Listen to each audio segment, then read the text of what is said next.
سنت، اساتذین ملت، حاضرین اہل سنت و جماعت، السلام علیکم ورحمۃ اللہ وبرکاتہ۔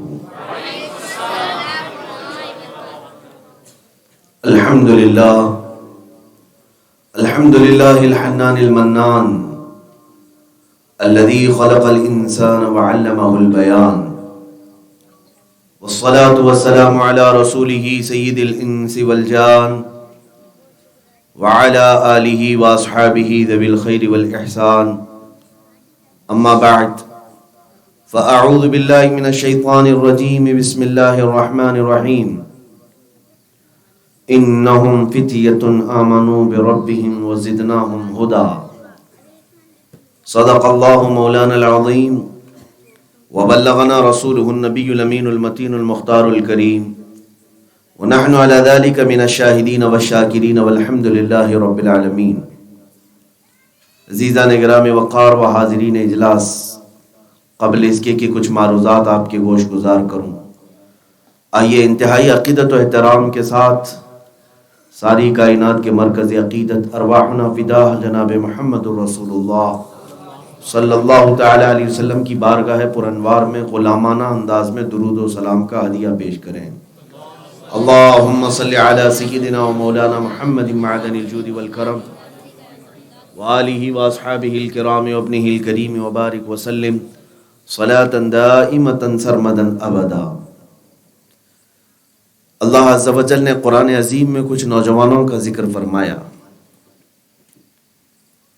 اور ان کے ذکر کے ساتھ یوں ارشاد ہوا، انہم فتیۃ آمنوا بربہم، وہ کچھ نوجوان تھے جو اپنے رب پر ایمان لائے، وزدناہم ہدی، اللہ فرماتا ہے اور ہم نے ان کو ہدایت میں اور زیادتی عطا کی، ان کی ہدایت میں اور برکت دے دی۔ یہ کون سے نوجوان تھے؟ جو اپنے رب پر ایمان لائے اور ان کا تذکرہ قرآن کرنے لگا۔ ہزاروں لاکھوں کروڑوں نوجوانوں نے ایمان قبول کیا ہے، لیکن کچھ نوجوانوں کا ذکر اللہ فرما رہا ہے، انہم فتیۃ، وہ بے شک نوجوان تھے۔ اب یہاں سے سمجھ میں آتا ہے کہ حقیقی جوان ہوتا کون ہے، جوان کہلانے کا حق کسے حاصل ہے، شباب کسے کہتے ہیں؟ یہ قرآن کی زبان میں یہ وہ نوجوان ہیں جو اپنے رب پر ایمان لائے۔ جن نوجوانوں کا ذکر قرآن میں ہو رہا ہے وہ اصحاب کہف ہیں۔ سورۃ الکہف میں اللہ تعالیٰ نے یہ بات ارشاد فرمائی، 15ویں پارے میں یہ آیت ہے۔ سورہ کہف تو آپ نے سنا ہی ہوگا، بڑی فضیلت اس کی ہے۔ جو جمعہ کے دن اس کی تلاوت کر لے، اگلے جمعہ تک اس کے گھر میں نور سے بھر دیا جائے، اس کے گھر سے لے کر مکہ مکرمہ تک کا جو سفر ہے وہ نور سے بھر دیا جاتا ہے۔ اور جو سورہ کہف کی ابتدائی 10 آیتیں یاد کر لے، اسے دجال کے فتنے سے محفوظ کر دیا جاتا ہے۔ حدیث پاک میں ہے کہ اپنے بچوں کو سورہ کہف کی شروع کی آیتیں یاد کراؤ، تو یہ سورہ کہف ہے۔ کہف کہتے ہیں غار کو، اور یہ کون سے اصحاب کہف ہیں جن کا ذکر قرآن میں آیا ہے؟ میرے عزیزوں، آج ایک بڑی ذمہ داری کی بات جوانوں کے لیے میں عرض کروں گا۔ قرآن سے پہلے سمجھ لیں کہ جوان کہتے کسے ہیں۔ زمانہ ایک ایسا آیا، دقیانوس نام کا بادشاہ، جو شرک اور بت پرستی میں مبتلا تھا۔ حضرت عیسیٰ علیہ السلام کے بعد لوگ جو ہے ایمان چھوڑ کر پھر کفر و شرک کی طرف آ چکے تھے۔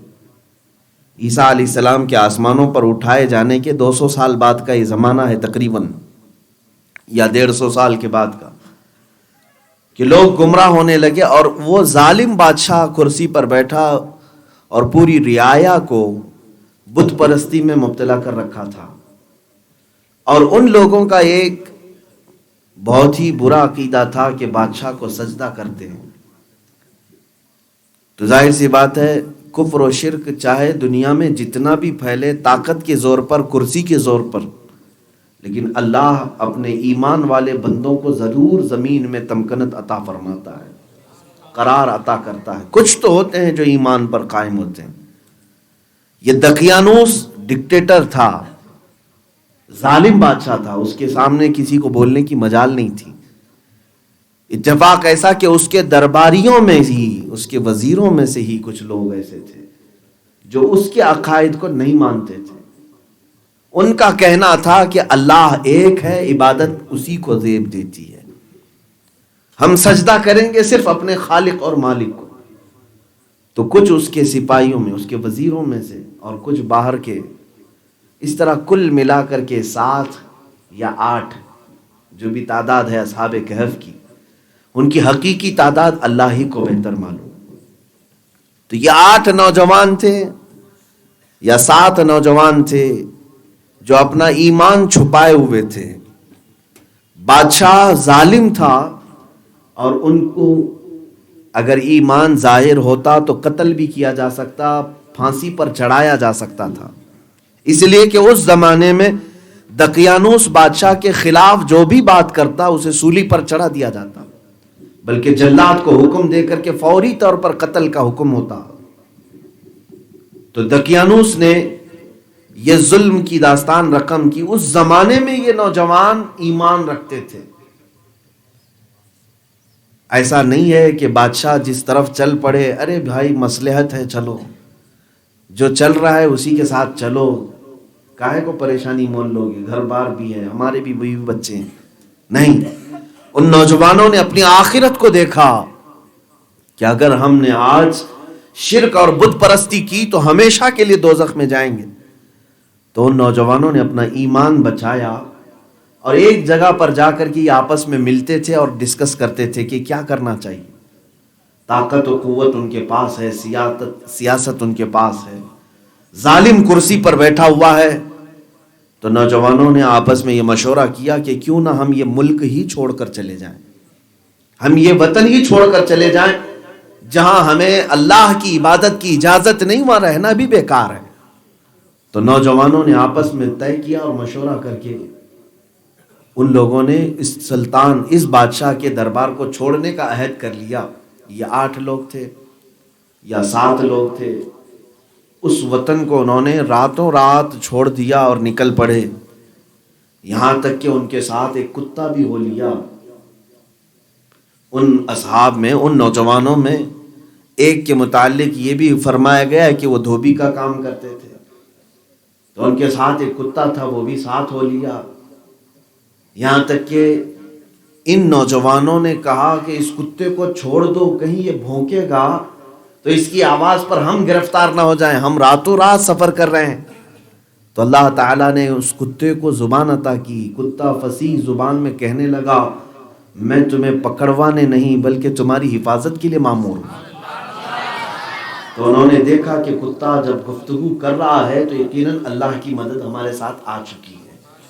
یہ نوجوان نکلے اور سلطنت کے حدود سے باہر آنے کے لیے انہوں نے کافی لمبا سفر طے کیا۔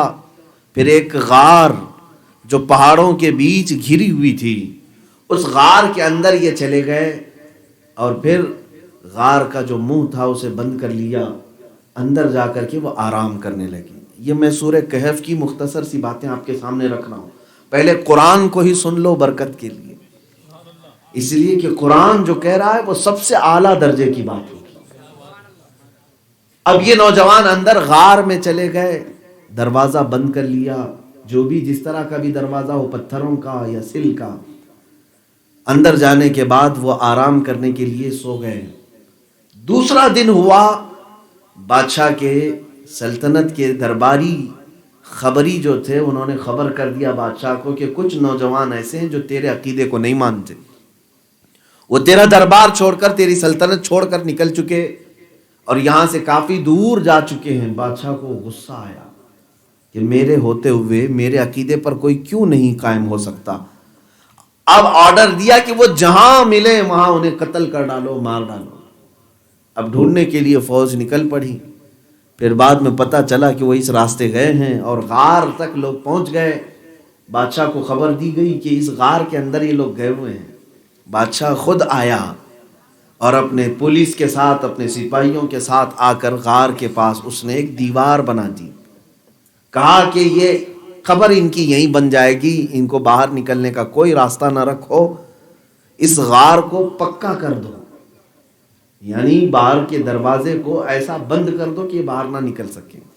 اس نے دیوار اٹھوا دی، غار بند ہو گیا، اندر سے وہ باہر آ نہیں سکتے۔ اب یہی قرآن پاک میں موجود ہے۔ بادشاہ جب وہ غار کے دہانے کو بند کر کے اپنے سپاہیوں کے ساتھ نکلا تو وہاں ایک چرواہا تھا، اس نے دیوار پر ان کے نام اور ان کی تاریخ لکھ دی کہ یہ 7 یا 8 جوان تھے جو بادشاہ کے عقیدے پر نہیں تھے، بادشاہ کے مذہب پر نہیں تھے، یہ ایک خدا کے پیروکار تھے اور ایک خدا کو سجدہ کرنے والے تھے۔ یہ اس کی سلطنت کو ٹھکرا کر کے باہر آئے اور بادشاہ نے ان کو سزا کے طور پر اس غار کے اندر بند کروا دیا ہے، دیوار چڑھوا دیا ہے۔ یہ اس چرواہا نے لکھ دیا۔ اب ہوا کیا؟ قرآن کیا کہتا ہے؟ اللہ اکبر، رب تعالیٰ فرماتا ہے فَضَرَبْنَا عَلَىٰ آذَانِهِمْ فِي الْكَهْفِ سِنِينَ عَدَدًا، ہم نے ان کے کانوں پر نیند طاری کر دی۔ کس پر؟ ان نوجوانوں پر اللہ نے نیند طاری کر دی، سو جاؤ تم، آرام سے سو۔ اب ان کے اوپر نیند طاری ہوئی تو کیسی نیند؟ صبح سے شام کی، شام سے صبح کی نہیں، 300 سال تک سوتے رہے۔ 300 سال تک اللہ نے ان پر نیند طاری کی۔ رب تبارک و تعالیٰ نے ان کی حفاظت کیسے کی؟ اللہ نے قرآن میں خود فرمایا ہے وَتَرَى الشَّمْسَ إِذَا طَلَعَتْ تَزَاوَرُ عَنْ كَهْفِهِمْ ذَاتَ الْيَمِينِ وَإِذَا غَرَبَتْ تَقْرِضُهُمْ ذَاتَ الشِّمَالِ وَهُمْ فِي فَجْوَةٍ مِّنْهُ۔ وہ غار کے اندر اس طرح سے تھے کہ سورج بھی جب نکل کر کے چلتا تھا، رب تعالیٰ فرماتا ہے سورج کی تیز روشنی ان کے کسی کے چہرے پر پڑنے نہیں دی جاتی، اور موسموں کی تھپیڑیں ان سے اللہ نے ان کو محفوظ رکھا، نہ بارشوں میں، نہ ٹھنڈیوں میں، نہ گرمیوں میں۔ جب اللہ کسی کی حفاظت کرنے پر آ جائے تو پوری دنیا اسے کچھ نہیں کر سکے گی۔ یہ نوجوان سوتے رہے۔ پہلے یہ پورے سورہ کہف کی ان باتوں کو سن لیں، اے جوانوں۔ ثم بعثناہم، اللہ تعالیٰ فرماتا ہے پھر ہم نے ان کو اٹھایا۔ ثم بعثناہم لنعلم ای الحزبین احصیٰ لما لبثوا امدا۔ اللہ تبارک و تعالیٰ فرماتا ہے ہم نے ان کو پھر سے اٹھایا۔ وَكَذَلِكَ بَعَثْنَاهُمْ لِيَتَسَاءَلُوا بَيْنَهُمْ۔ ایک دن ایسا آیا 300 سال کے بعد، اسلامی مہینے جس کو ہم کہتے ہیں قمری مہینے، چاند کے اعتبار سے 309 سال سوتے رہے، 309 سال سوتے رہے۔ قرآن تو کہتا ہے وَلَبِثُوا فِي كَهْفِهِمْ 300 سِنِينَ وَازْدَادُوا 9۔ 309 سال تک یہ سوتے رہے۔ ایک دن اچانک انہیں اٹھایا گیا۔ اب اندازہ کر سکتے ہیں آپ، ارے 4 دن سو کر کے اٹھنے والے کی حالت کیا ہوگی؟ وہ 309 سال سو کر کے اٹھے تھے، ان کے ناخن بڑے ہوئے تھے، بال بڑے ہوئے تھے۔ موت نہیں، نیند کا ذکر ہے قرآن میں، موت نہیں، نیند کا ذکر ہے۔ اب اٹھے تو آپس میں ایک دوسرے کو پوچھنے لگے ہم بہت لمبا سو گئے، کتنا سوئے ہم؟ تو اس میں سے کسی نے کہا لبثنا یوما او بعض یوم، شاید ہم پورا دن سوئے تھے یا آدھا دن سوئے ہیں۔ تو بعض دوسروں نے کہا اگر آدھا دن سوئے ہیں، صبح آئے تھے دوپہر تک سوئے ہیں یا شام تک سوئے ہیں، تو پھر یہ آثار بدلے ہوئے ہمارے جسموں پر کیوں دکھ رہے؟ بال بڑے ہوئے، ناخن بڑے ہوئے۔ تو پھر آپس میں ہی انہوں نے کہا یہ علم تو اللہ ہی بہتر جانے۔ اب اندازہ کرو میرے عزیزو، جب رب کسی کو سلاتا ہے تو اسے وقت کا احساس بھی نہیں ہوتا۔ یا اولیاء کاملین جو اپنی قبروں میں سوئے ہیں، اب 50 سال ہو گئے، 60 سال ہو گئے، یا 600 سال ہو گئے سو کر کے۔ حضرت سیدنا سرور مخدوم رحمت اللہ تعالیٰ علیہ کے آستانے پر ہم ہیں، ان کے کندھار میں 600 سال ہو گئے، اور 600 سال جانے دو قیامت آ جائے، اور 600 نہیں 6000 سال جانے دو قیامت آ جائے۔ جس دن یہ اپنی قبروں سے اٹھتے ہیں تو یہ کہتے ہوئے اٹھتے ہیں کہ اے مولا کتنی جلدی قیامت آئی، کل تو میرے گھر والوں نے مجھے دفن کیا تھا، آج قیامت آ گئی۔ انہیں وقت کا احساس نہیں ہونے دیا جاتا، وہ اپنی قبروں میں آرام کی نیند سوتے ہیں۔ اس کی وجہ بھی میں بتاتا ہوں کیوں وقت کا احساس نہیں ہوتا، توجہ کریں۔ یہ نوجوان 309 سال کے بعد اٹھ کر کے کہہ رہے ہیں، اور جب انہوں نے آثار دیکھے بدلے ہوئے اب سنیے، وقت 300 سال میں کہاں سے کہاں جا چکا ہوتا ہے، تبدیلیاں کیا کیا ہوتی ہیں، کتنے بادشاہ آئے گئے، کرسیاں گری بچھیں، کیا کیا ہو جاتا ہے۔ اب ان کو بھوک کا احساس تھا تو ایک صاحب کو انہوں نے کہا جاؤ دکان سے کچھ کھانے کی چیز لے آؤ، لیکن چھپ کر کے جانا، کسی کو پتہ نہ چلے۔ ارے 309 سال ہو گئے، وہ بادشاہ پتہ نہیں کہاں سڑ گیا، جو دقیانوس بادشاہ تھا جس کے ظلم سے بچنے کے لیے لوگ غار میں آئے تھے، اس کی تو شاید اب ہڈیاں بھی گل چکی ہوں گی، لیکن ان اصحاب کہف کو اس کا احساس نہیں تھا، باہر کی کوئی خبر نہیں دی گئی۔ انہوں نے اپنے آپس میں ایک ساتھی کو بھیجا دکان سے کچھ کھانا لے آؤ، لیکن لوگوں سے بچ بچا کر کے آنا کہ کوئی تم پر آگاہ نہ ہو جائے اور پھر بادشاہ کے پاس خبر کر دی جائے گی، گرفتار ہو جاؤ گے۔ تو اپنے ساتھی کو بھیجا، قرآن میں ہے، اللہ تعالیٰ نے سارا واقعہ تفصیل سے بیان فرمایا۔ فَلْيَتَلَطَّفْ وَلَا يُشْعِرَنَّ بِكُمْ أَحَدًا، نرمی کے ساتھ جانا، کوئی تمہیں احساس نہ کر سکے۔ ایک صاحب آئے دکان پر کھانا لینے کے لیے، انہوں نے کھانا لے لیا، اب جو پیسے ان کے پاس تھے وہ تو 300 سال پرانے تھے، اور حکومتیں آتی ہیں سکے بدلتے ہیں، اور آپ کو تو اچھی طرح سے احساس ہے کہ ہمارے ہاں نوٹ کتنی جلدی بدلی ہے، یہاں تو نوٹ بدل جاتی ہے، راتوں رات بدلتی ہے، 300 سال میں پتہ نہیں کتنے نوٹ ہیں، کتنے سکے بدل چکے ہوں گے۔ اب یہ سکہ، پہلے تو چاندی اور سونے کے سکے ہوتے تھے، اس نوجوان نے کھانے کے لیے پیسے دیے تو دکان والا الٹ پلٹ کر دیکھنے لگا کہ یہ کون سے زمانے کا سکہ دیا، اب اس میں تاریخ تھی دقیانوس بادشاہ کی، تو اس نے چھپا کر کے رکھ لیا۔ دکان والے کو یہ لگا کہ یہ آدمی کوئی خزانہ اس کے ہاتھ آیا ہے پرانا، پہلے زمانے کا کوئی خزانہ، اس کو پولیس کے حوالے کرتا ہوں۔ وہ اندر سے جا کر کے بادشاہ کے سپاہیوں کو خبر کر دیا، میری دکان پر ایک آدمی آیا ہے جس کے پاس 300 سال پرانے سکے ہیں، مجھے لگتا ہے کہ اسے بادشاہ کا کوئی دفینہ، کوئی خزانہ ہاتھ آیا ہے۔ تو پولیس آ گئی اور ان کو پکڑ لی، کہا کہ یہ پیسے کہاں سے آئے تمہارے پاس؟ انہوں نے کہا یہ ہمارے اپنے پیسے ہیں۔ کہا تمہارے اپنے کیسے ہیں؟ اب حکومت کس کی چل رہی ہے؟ اب جو حکومت چل رہی تھی وہ بیدروس نام کے بادشاہ کی تھی، جو عادل تھا، منصف تھا اور اللہ کی عبادت کرنے والا تھا، نیک صفت بادشاہ تھا، جو اب حکومت جس کی چل رہی تھی۔ بیدروس کے زمانے میں اب یہ اٹھے ہوئے ہیں، دقیانوس کے زمانے میں سوئے تھے، بیدروس کے زمانے میں اٹھے ہیں۔ اب پولیس آ کر کے تحقیق کرتی ہے، اس کے بعد بادشاہ کے پاس اسے لے جاتی ہے۔ بادشاہ نے پوچھا کیا کیا ہے تمہارا معاملہ، سچ سچ بتاؤ۔ تو اب اس صاحب نے دیکھا کہ یہاں بادشاہ بھی دوسرا ہے، کرسی بھی دوسری ہے، لوگ بھی دوسرے ہیں، اپنا واقعہ سنایا کہ ہم 7 یا 8 نوجوان ہیں، ہم اللہ پر ایمان رکھتے ہیں، اور اس کرسی پر جو بیٹھتا تھا وہ بادشاہ ہمیں بت پرستی پر مجبور کرتا تھا، کفر و شرک کی طرف لے جانے کی دعوت دیتا تھا، ہم اس سے بچ بچا کر کے اپنا ایمان محفوظ کر کے فلاں غار میں چلے گئے تھے، اور اب ہماری نیند کھلی تو ہم آئے کھانے کے لیے۔ بیدروس کو پوری تاریخ معلوم تھی، اس علاقے کے سارے لوگوں کو اصحاب کہف کا واقعہ سب کو معلوم تھا کہ کچھ نوجوان تھے جو نکل کر گئے تھے، غار میں سوئے تھے، بادشاہ نے دیوار اٹھا دی اور وہیں وہ اندر کے اندر رہ گئے، یہ سب کو معلوم تھا۔ لیکن اس زمانے میں وہ کیوں اٹھے؟ یہ بھی حکمت ہے میرے مولا کی۔ بیدروس جو بادشاہ ہے یہ ایمان والا تھا، ایمان والا بادشاہ، اس کی رعایا میں کچھ لوگ ایسے ہو گئے کہ مرنے کے بعد دوبارہ اٹھائے جانے کا انکار کرنے لگے، کہ ایک بار جو آدمی مر جاتا ہے دوبارہ کبھی اٹھ نہیں سکتا۔ جب ان کے اندر گمراہی پیدا ہونے لگی، بیدروس عادل و منصف بادشاہ مصلی بچھا کر رب کی بارگاہ میں سجدہ کرتا ہے اور عرض کرتا ہے کہ اے مولا، میری رعایا میں کچھ لوگ موت کے بعد قیامت کے دن دوبارہ اٹھائے جانے کا انکار کرتے ہیں، قیامت کا یقین نہیں رکھتے، تو کوئی ایسی نشانی بتا دے کہ ان کا عقیدہ محفوظ ہو جائے، ان کا ایمان دوبارہ زندہ ہو جائے۔ ادھر یہ بادشاہ کی دعا قبول ہوئی، ادھر اصحاب کہف کو مولا نے دوبارہ اٹھایا۔ اس بستی والے سب جانتے تھے اصحاب کہف کون ہیں، جو 300 سال پہلے غار کے اندر جا چکے۔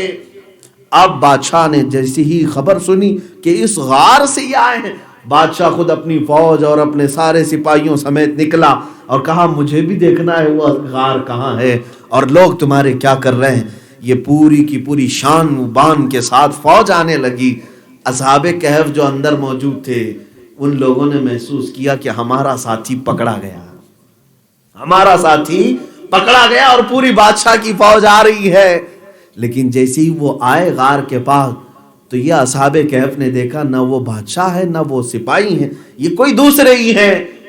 تو بادشاہ پہنچنے کے بعد ان لوگوں کو زندہ حالت میں دیکھا، ان کے اوپر جسموں پر بدلے ہوئے آثار، بال بڑے ہو چکے، ناخن بھی بڑے ہو چکے ہیں. تو سارے لوگ اللہ کے سجدے کے لیے گر گئے اور اللہ کی وحدانیت کا اقرار کیا اور سبوں نے اس بات کا اقرار کیا کہ اے مولا تو قادر مطلق ہے جس کو جب چاہے زمین سے اٹھا سکتا ہے. یہ عقیدہ آخرت کو زندہ کرنا تھا، اللہ نے ان کو دوبارہ اٹھایا 309 سال کے بعد. اب کھانا کہاں، وہ ساری چیزیں. اصحاب کہف بیٹھے، بادشاہ نے دیکھا تھوڑی ہی دیر کے بعد دوبارہ اصحاب کہف کو نیند آ گئی، دوبارہ اصحاب کہف کو نیند آ گئی، وہ سو گئے. یہ بھی قرآن پاک اور احادیث سے ثابت ہے. اب جیسے ہی وہ سو گئے بادشاہ اور سپاہی ہٹ گئے. انہوں نے کہا شاید اللہ کی مصلحت یہی ہے کہ یہ غار کے اندر ہی رہیں. پھر سے دوبارہ دیوار اٹھانے کی بات تھی. بادشاہ نے سونے کے تابوت بنوائے. کس کے؟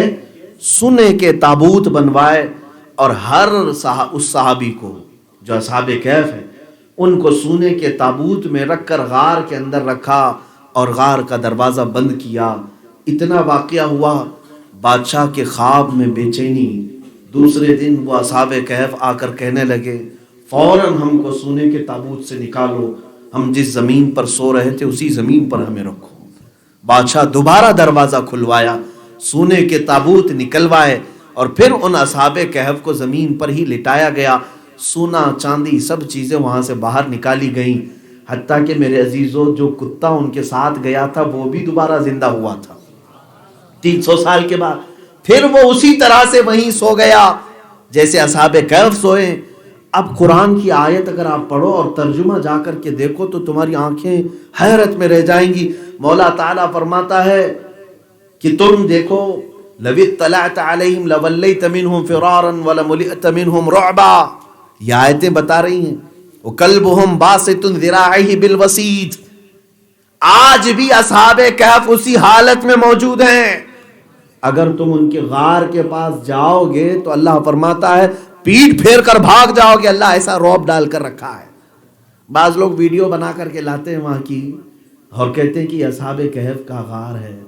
میں نہیں سمجھتا، کیونکہ حضرت امیر معاویہ رضی اللہ تعالیٰ عنہ کے زمانے میں ایک بار صحابہ کی جماعت اصحاب کہف کے غار کی طرف گئی تھی تو ان کو ایک آگ جیسی نظر آئی، وہ پیٹ پھیر کر کے بھاگ آئے. اور پھر صحابہ نے کہا کیا تم نے قرآن میں نہیں پڑھا اس غار کے پاس کوئی نہیں جا سکتا، کوئی دیکھ نہیں سکتا انہیں. اللہ ان کی حفاظت آج بھی فرما رہا ہے، آج بھی. اب کتنے 100 سال گزر گئے اس کا تو اندازہ ہی نہیں. میرے عزیزو یہ اصحاب کہف کون تھے؟ اب بادشاہ وہاں سے دروازہ بند کیا، ان کی پوری تاریخ، ان کے نام لکھے. ہاں اتنا ضرور ہے کہ وہاں پر ایک مسجد بنائی گئی اور ہر سال جس سال وہ سوئے تھے سارے لوگ اسی دن وہاں جمع ہوتے اور ان کا تذکرہ کرتے اور لوگوں کے اور جوانوں کے اندر ایمان کو زیادہ کرتے. ایمان کی زیادتی کے لیے سال میں ایک بار جمع ہوتے تھے اور وہاں پر ان کا تذکرہ خیر کرتے. یہ ساری باتیں جو میں نے اصحاب کہف کی ذکر کی، اب آؤ اس سے کیا کیا چیزیں ثابت ہوتی ہیں دیکھ لیں آپ. یہ اصحاب کہف ہیں. قرآن کہتا ہے انہم فتیۃ آمنوا بربہم وزدناہم ھدی. کچھ نوجوان تھے جو اپنے رب پر ایمان لائے اور ہم نے ان کی ہدایت میں زیادتی عطا کی، ہم نے ان کو ایمان میں زیادہ کر دیا. پتہ یہ چلا کہ جوان کہلانے کے لائق وہی ہوتا ہے جو اپنے ایمان کی حفاظت کرتا ہے، وہی جوان ہے. شباب صرف اور صرف بے حیائی کا نام نہیں، اپنے جسم کے اظہار کا نام جوانی نہیں ہے. تم اگر اپنے آپ کو باڈی بلڈر کہو، اپنے جسم کی نمائش کر لو، لیکن اگر ایمان کی حفاظت کرنے کا سلیقہ تمہارے پاس نہیں ہے تو تم نامرد کہلاؤ گے. نوجوان نہیں ہے وہ. نوجوان قرآن کی روشنی میں وہ ہے جس کو قرآن کہتا ہے آمنوا بربہم، جو اپنے رب پر ایمان لاتے ہیں، اپنے رب پر یقین رکھتے ہیں. اے نوجوانوں، یہاں سے یہ بات پتہ چلتی ہے کہ جوانی جو دی گئی ہے وہ ایمان کی حفاظت کے لیے دی گئی ہے. جوانی جو دی گئی ہے وہ ظالموں سے ڈرنے کے لیے نہیں. ظالم بادشاہ بھی کیوں نہ آ جائے، اپنے ایمان کی حفاظت کی پہلے فکر کرو، گھر کی حفاظت بعد کی بات ہے. اگر ایمان محفوظ رہا تو آخرت میں جنت ہمیشہ کے لیے محفوظ ہے. اب شاید آپ کے پاس ایسے حالات آ گئے ہوں گے کہ پھر کرسیوں پر ظالم آ گئے ہیں، پھر تخت پر کوئی دقیانوس آیا ہو اور تمہارے چہرے پھیرنے کی کوشش کی جا رہی ہو، تمہاری مسجدیں، تمہاری معبدیں، تمہاری خانقاہیں برباد کر کے تمہیں ایک خوف و ہراس کے ماحول میں لانا چاہتے ہو. ڈرو مت اے جوانوں، اصحاب کہف کو پڑھ لینا. ہم اگر آج جوان ہیں تو جوانی اللہ نے اسی لیے دی ہے کہ ہم اپنے ایمان کی حفاظت کریں گے چاہے کچھ بھی ہو جائے. آج اگر تم اپنے ایمان کی حفاظت کے لیے ان ظالموں سے منہ موڑ لو گے تو پھر دیکھنا جیسے اصحاب کہف کی اللہ حفاظت کر رہا ہے ویسے ہی ان جوانوں کی بھی اللہ حفاظت فرمائے گا. یہ کرسیاں آئیں گی جائیں گی بدلیں گی، اس طرح کے ہزاروں دقیانوس آ کر چلے جائیں گے، لیکن اے جوانوں تم اگر ایمان کی حفاظت کرنے پر لگ گئے تو تمہارے تذکرے صبح قیامت تک بھی جاری رہیں گے. سبحان اللہ. تمہارے تذکرے صبح قیامت تک رہیں گے. جوان وہی ہے جو اپنی جان مال سے زیادہ اپنے ایمان کی حفاظت کی فکر کریں، اپنے ایمان کی حفاظت کی فکر کریں. اب اس اصحاب کہف کے واقعے میں آپ نے کیا کیا سنا. اب تھوڑی سی بات اولیاء کاملین کے آستانوں پر ہم ہیں. یہاں سے یہ بات بھی پتہ چلتی ہے کہ اللہ والے وہ دنیا ترک کر کے جب کسی غار میں بھی آ جائیں تو اللہ تعالیٰ ان کی حفاظت کے لیے سورج کا راستہ تک بدل دیتا ہے. سورج کا راستہ بدل دیا جاتا ہے. قرآن کہہ رہا ہے کہ سورج جاتے ہوئے روشنی کی تیز تھپیڑیں ان کے اوپر نہ لگیں. اللہ اپنے ولیوں کی اس طرح حفاظت کرتا. اور اولیاء کاملین کے متعلق یہ بھی پتہ چلتا ہے میرے عزیزو، حدیث میں یہ بات ملتی ہے کہ جانور جو ہیں، جانور دنیا میں جتنے ہیں قیامت کے دن معدوم کر دیا جائیں گے، ختم، ان کا حساب کتاب نہیں ہے. جنت دوزخ جو کچھ بھی ہے وہ انسانوں کے لیے جنات کے لیے حساب کتاب ہے. جنت انسانوں کے لیے، حساب کتاب انسانوں کے لیے، جانوروں کے لیے نہیں ہے. جانور ختم کر دیے جائیں گے. لیکن میرے آقا صلی اللہ تعالیٰ علیہ وسلم کی احادیث سے پتہ چلتا ہے جانوروں میں ایک جانور اصحاب کہف کا کتا ساتھ میں جنت میں جائے گا. جانور جنت میں نہیں جائیں گے لیکن 5 جانوروں کی تخصیص کی گئی ہے. اس میں سے ایک یہ ہے اصحاب کہف کے ساتھ جو کتا غار میں سو رہا تھا وہ بھی جنت میں جائے گا. اس کی وجہ کیا ہے؟ اللہ والوں کے ساتھ بیٹھا تھا. اللہ والوں کے ساتھ بیٹھا تھا. پتہ یہ چلا کہ میرے عزیزوں جانور بھی اگر اولیاء کے ساتھ رہے تو جنت جا سکتا ہے. تم اشرف المخلوقات ہو، تھام لو ان اولیاء کے دامن کو کہ کل جب یہ جا رہے ہوں گے تمہیں چھوڑ کر نہیں جائیں گے، ساتھ میں لے کر کے جائیں گے. نعرہ تکبیر، نعرہ رسالت، فیضان اولیاء اللہ. عزیزان گرامی، یہ نسبت کا اثر ہے، نسبت کا اثر ہے، یہ قرآن کہہ رہا ہے. اچھا دوسری بات ایک اور بھی ثابت ہوتی ہے کہ جب اس بادشاہ نے آ کر کے انہیں سونے کے تابوت میں رکھا تو انہوں نے اصحاب کہف نے منع کر دیا کہ نکالو ہمیں سونے کے تابوت سے. یا اولیاء وہ ہیں جو دنیا میں رہتے ہوئے بھی عیش و عشرت کے سامان کو اپنے پاس آنے نہیں دیتے تھے، بعد وفات بھی سونے چاندی کو اپنے آستانوں پر وہ گوارا نہیں کرتے. وجہ یہ ہے اللہ نے جو نعمتیں انہیں جنت کی دی ہیں ان کے سامنے سارا سونا چاندی ہیچ ہے، اس کی کوئی حیثیت نہیں. اولیاء کاملین ہمیشہ ترک دنیا کرتے رہے. اور اس کے علاوہ ایک اور بات ثابت ہوتی ہے، اصحاب کہف جب دوبارہ زندہ ہوئے پھر سوئے تو بادشاہ نے اپنے سپاہیوں کو اعلان کر دیا یہ دن یاد رکھ لینا، آج ان کو دوبارہ نیند لگی، اس دن سال میں ایک بار پھر سب جمع ہوں گے. وہاں مسجد بنائی گئی اور آ کر کے ان کا تذکرہ کریں گے اور جوانوں کو بتائیں گے کہ ایمان ہوتا کیا ہے. تو تو اس سے پتہ چلا قرآن سے ثابت ہے اولیاء کا عرس کیسے منایا جاتا ہے۔ اولیاء کے عرس میں تو ہم اسی لیے تو جمع ہوتے ہیں، یہ جس دن انتقال کر گئے، جس دن سوئے ہیں، تاریخ یاد رکھ لیتے ہیں ہم۔ بادشاہ بہدروس نے کیا کیا کہ جس دن یہ سو گئے اصحاب کہف، تاریخ یاد رکھ لو، اے میرے ملک کی رعایا، اس دن سب جمع ہونا اور ان کے تذکرے کرنا اور اپنے جوانوں کو بتانا ایمان کیا ہوتا ہے۔ ارے اسی بہدروس کی سنت کو تو اہل سنت و جماعت عمل کر رہے ہیں۔ ہم اپنے اولیاء کے سونے کے دن کو یاد کر لیتے ہیں کہ ان کی تاریخ وصال یہ ہے، فلاں کی تاریخ وصال فلاں ہے۔ ہم 6 رجب کو پھر اجمیر میں جمع ہوتے ہیں، اس لیے کہ یہ ایک اللہ کا ولی اسی دن یہاں سویا تھا۔ سارے جوانوں کو جمع کر کے ہونا یہی چاہیے کہ ان اولیاء کے ترک دنیا، ان کے زہد و تقوی کو آنے والوں کو بتایا جائے۔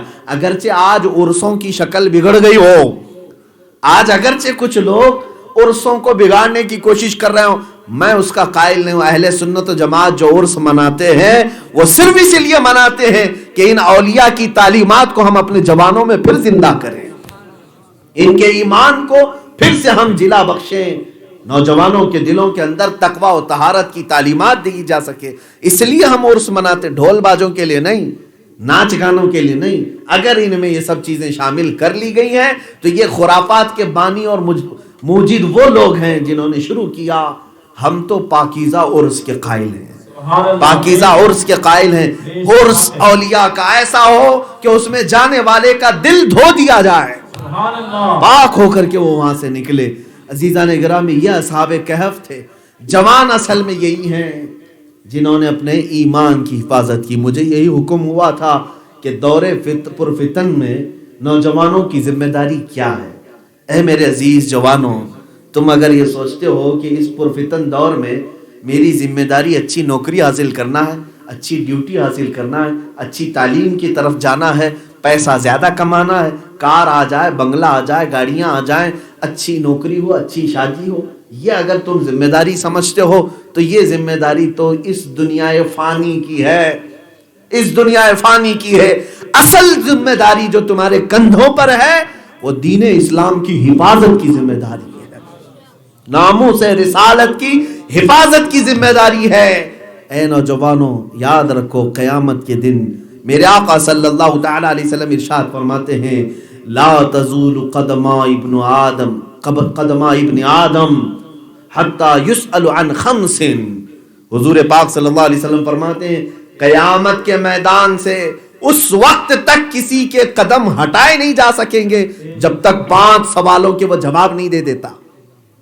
5 سوالوں کے جواب جب تک نہیں دو گے، ابن آدم میں سے کوئی بھی میدان قیامت چھوڑ نہیں سکے گا، جنت کی طرف جا نہیں سکے گا۔ یہ حدیث ہے، حضور پاک صلی اللہ علیہ وسلم نے فرمایا۔ اس میں سے سب سے پہلا سوال کیا ہوگا؟ اللہ اکبر، میرے آقا فرماتے ہیں سب سے پہلا سوال رب تعالیٰ فرمائے گا، میں نے تجھے جوانی دی تھی، کہاں خرچہ کیا؟ میں نے تجھے جوانی دی تھی، تو نے کہاں کہاں خرچہ کیا، حساب دے دے۔ اب بزرگان دین فرماتے ہیں جوانی کا حساب دیتے دیتے کچھ لوگوں کو 300 سال گزر جائیں گے، 300 سال، کسی کو 200 سال۔ ہاں اگر نیکیوں میں گزارا تھا تو وہ اس طرح سے بیان کر دے گا کہ جیسے یہاں کا گھنٹہ 2 گھنٹہ ہو، لیکن جس کی جوانی عیاشیوں میں گزری ہے، ایک ایک بات اسے بیان کرتے کرتے سالوں لگ جائیں گے اور وہ ہٹ نہیں سکے گا۔ آپ کیا سمجھتے ہیں یہ جو نامہ اعمال کے بارے میں آپ سنتے رہتے، نامہ اعمال ہمارے سیدھے ہاتھ میں دے دے، کیا ہے یہ نامہ اعمال؟ 4 پیج کی کتاب نہیں ہے۔ قرآن کہتا ہے جب تمہارے ہاتھوں میں نامہ اعمال دیا جائے گا، سامنے لایا جائے گا، نوجوان اس وقت پکاریں گے ما لہذا الکتاب لا یغادر صغیرۃ ولا کبیرۃ الا احصاها۔ اے اللہ، یہ کیسی کتاب میرے سامنے تو لایا ہے کہ اس میں کوئی چھوٹی چیز بھی نہیں چھوڑا، نہ بڑی چیز چھوڑا، سب لکھ دیا ہے۔ جو رات میں کرتا تھا وہ بھی، جو دن میں کرتا تھا وہ بھی، جو مجمع میں کرتا تھا وہ بھی، جو تنہائی میں کرتا تھا وہ بھی، سب لکھ دیا گیا ہے۔ اور رب تعالیٰ کا حکم ہوگا پڑھ کر کے سنا۔ کتنی کتابیں ہوں گی وہ؟ ایک کتاب 2 کتاب جو تم پکڑو گے، بلکہ حدیث میں ہے جہاں تک تمہاری نظر جا رہی ہوگی تمہاری کتابیں دکھیں گی۔ یہ نامہ اعمال ہے۔ اس لیے کہ جب سے ہم نے بولنا شروع کیا اور موت تک جو کچھ بھی بولا، ہم نے جو کچھ بھی کیا، سب لکھا گیا ہے۔ ارے میں 1 گھنٹہ تقریر کروں گا، میری تقریر کو لکھ کر کے دیکھ لینا، یہی پتہ نہیں کتنے پیج پر آ جائے گی۔ اور جو ہم پوری زندگی بات کیے ہیں لوگوں سے، یہ سب جو فرشتوں نے لکھا ہے وہ پتہ نہیں کتنی کتابوں میں آ جائے گا، کتنی کتابوں میں۔ اور فرمایا جائے گا کہ جب تک پورا نہ سنا لے تیرے بارے میں ابھی تک حکم نہیں آئے گا۔ اب مثال کے طور پر آپ سوچ رہے 300 سال کیسے لگیں گے؟ ہاں لگیں گے۔ میرے عزیز، دکان میں بیٹھنے والے سے آپ اگر سوال کرنا شروع کر دیں، شام کے وقت اپنے ہی آپ اسسٹنٹ کو کہیں کہ صبح سے شام تک کا حساب دے دے، وہ لائے گا، حساب کرے گا، صبح سے میں شام تک 8 گھنٹے آپ کی دکان میں بیٹھا رہا، اتنا پیسہ آیا، اتنا گیا ہے۔ یہ تو اجمالی حساب ہو گیا، میں کہوں گا تفصیلی حساب دے دے۔ اب وہ کہے گا 3 روپے فلاں چیز کے فائدے میں آئے، 4 روپے فلاں میں نقصان ہو گئے، میں وہیں روک لوں گا۔ یہ 4 کا نقصان تو نے کیسے کیا؟ یہ 4 کا نقصان کیسے کیا؟ وہ دلیل دے گا، میں پھر دوسری دلیل اس کو دوں گا۔ میرے عزیز، یہی بات چلتی رہے گی، تم اپنے رب کے سامنے کون سی دلیل دو گے؟ رب تبارک و تعالیٰ تمہیں پکڑ لے ایک بات پر، جوانی کی فلاں رات آئی تھی، تیرا شباب تھا، حسن تیرے پاس تھا، اور میری طرف سے تجھے آواز آئی تھی چلو اللہ کی طرف، تو اپنا بستر چھوڑ کر کے نہیں آیا تھا، وجہ کیا تھی؟ کیا سبب تھا؟ تم کیا جواب دو گے؟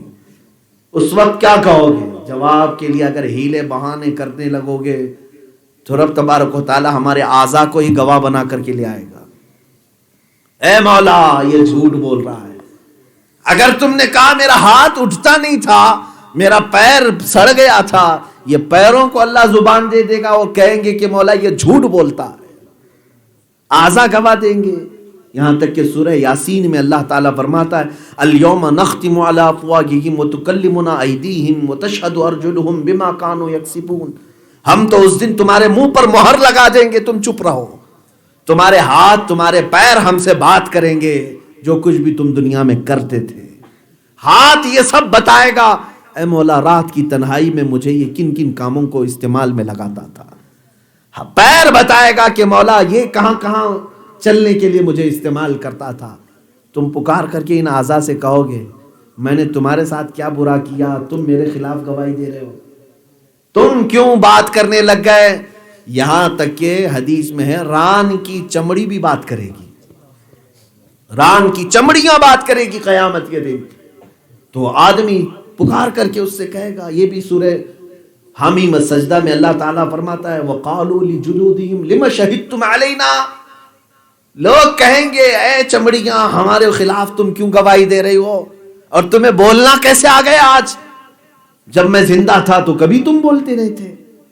یہ پکارے گی چمڑیاں، ہماری انگلیاں، ہمارے پیر، ہمارے ناک، ہمارے کان، اس دن کہیں گے قالوا انطقنا اللہ الذی انطق کل شیء، اے بندے جس نے تجھے بولنے کی طاقت دی تھی آج اس نے ہمیں بولنے کی طاقت دی، اب ہم سنائیں گے۔ یہ ساری چیزیں ہمارے خلاف گواہ ہو جائیں گی۔ اے نوجوانوں، جوانی جو ہے عیش و عشرت کے لیے نہیں ہے۔ ہاں ایک بات یاد رکھ لو، جس کی جوانی محفوظ ہو گئی اور اس زمانے میں، اس پرآشوب زمانے میں سمجھتا ہوں اللہ کی ولایت اسے مل جائے گی، اللہ کی ولایت مل جائے گی۔ 18 سال سے لے کر صرف 25 سال تک، ویسے تو جوانی 15 سے لے کر 40 سال تک کی ہے، 15 سال سے لے کر 40 سال تک کی یہ جوانی قرآن کی زبان میں، اور میں کہہ رہا ہوں 18 سے 25 سال، یہ 7 سال کوئی محفوظ رکھ لے، اپنے 7 سال اپنے قدموں کو محفوظ کر لے، میرے عزیزو تمہارے لیے اللہ کی طرف سے انعامات کی بوچھار ہوگی، انعامات کی بوچھار۔ تم دیکھو گے ان تمام چیزوں کو کہ اللہ تمہاری زبان میں کتنا اثر عطا کرے گا، تمہاری آنکھوں میں کتنا نور اور سرور بھر دیا جائے گا۔ لیکن جنہوں نے ڈیمیج کر لیا اپنی جوانی کو، ان سے ساری برکتیں اور رونقیں چھین لی جاتی ہیں، زبان کا اثر ختم کیا جاتا ہے، نگاہوں کا اثر مار دیا جاتا ہے، دل ہمیشہ وسوسوں میں مبتلا رہ جاتا ہے، پیٹ گندی چیزوں کی خواہش کرنے لگتا ہے، جبکہ قرآن کہہ رہا ہے قد افلح المؤمنون، ایمان والے تو کامیاب ہو چکے۔ لیکن ہم تو ایمان والے ہیں نا، سب ایمان والے، کامیاب کہاں ہیں؟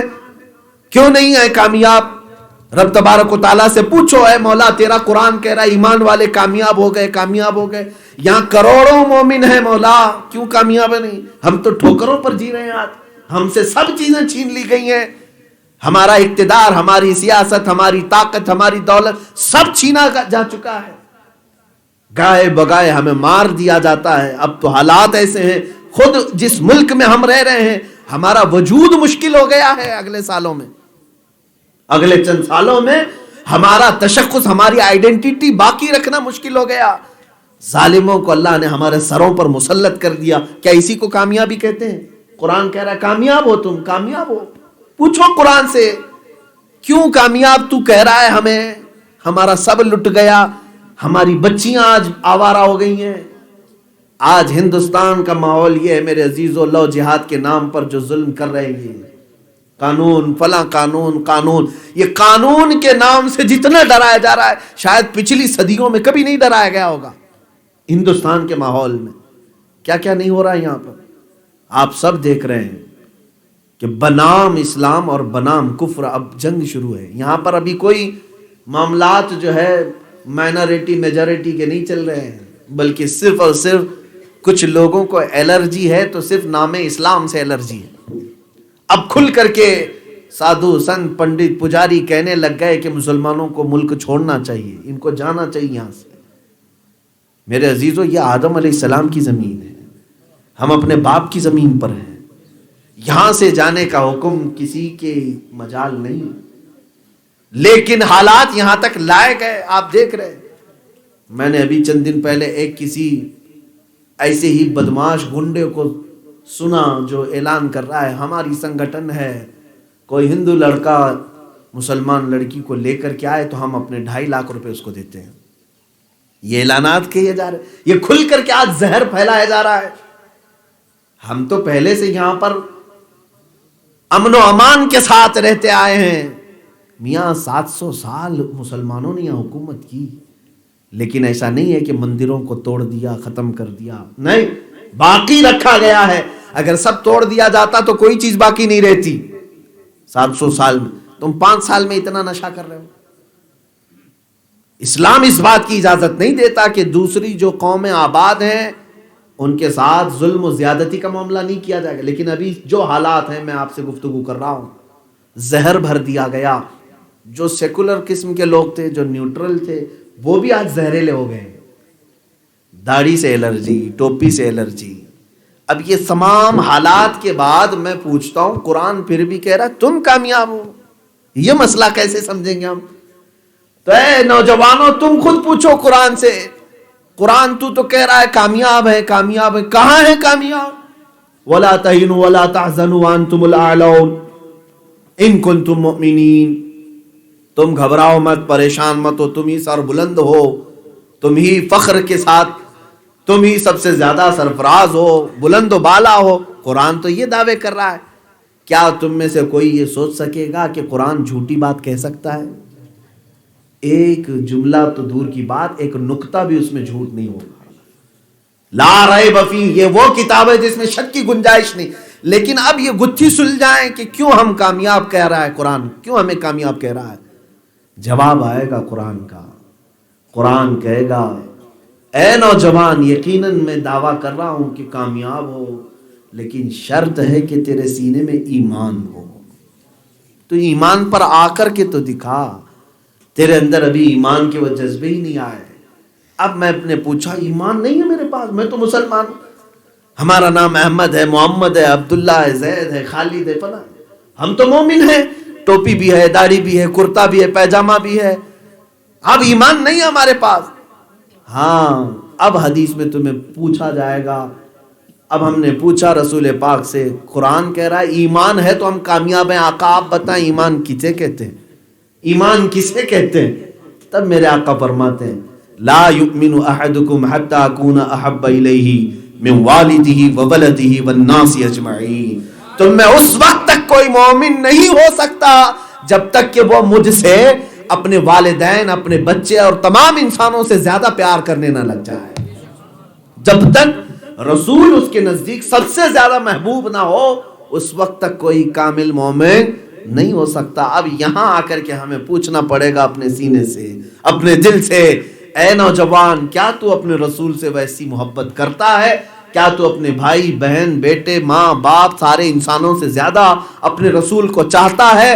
ہو سکتا ہے تمہاری زبان کہہ دے کہ ہاں میں چاہتا ہوں، لیکن تمہارا دل جھٹلائے گا نہیں، تو نہیں چاہتا اپنے رسول سے، تو کسی اور کے چہرے کو پسند کرتا ہے۔ اگر تجھے رسول سے عشق ہوتا تو تیرا چہرہ ہی بتا رہا ہوتا، اگر تجھے رسول سے محبت ہوتی تو تیرے اعمال ہی بتا رہے ہوتے۔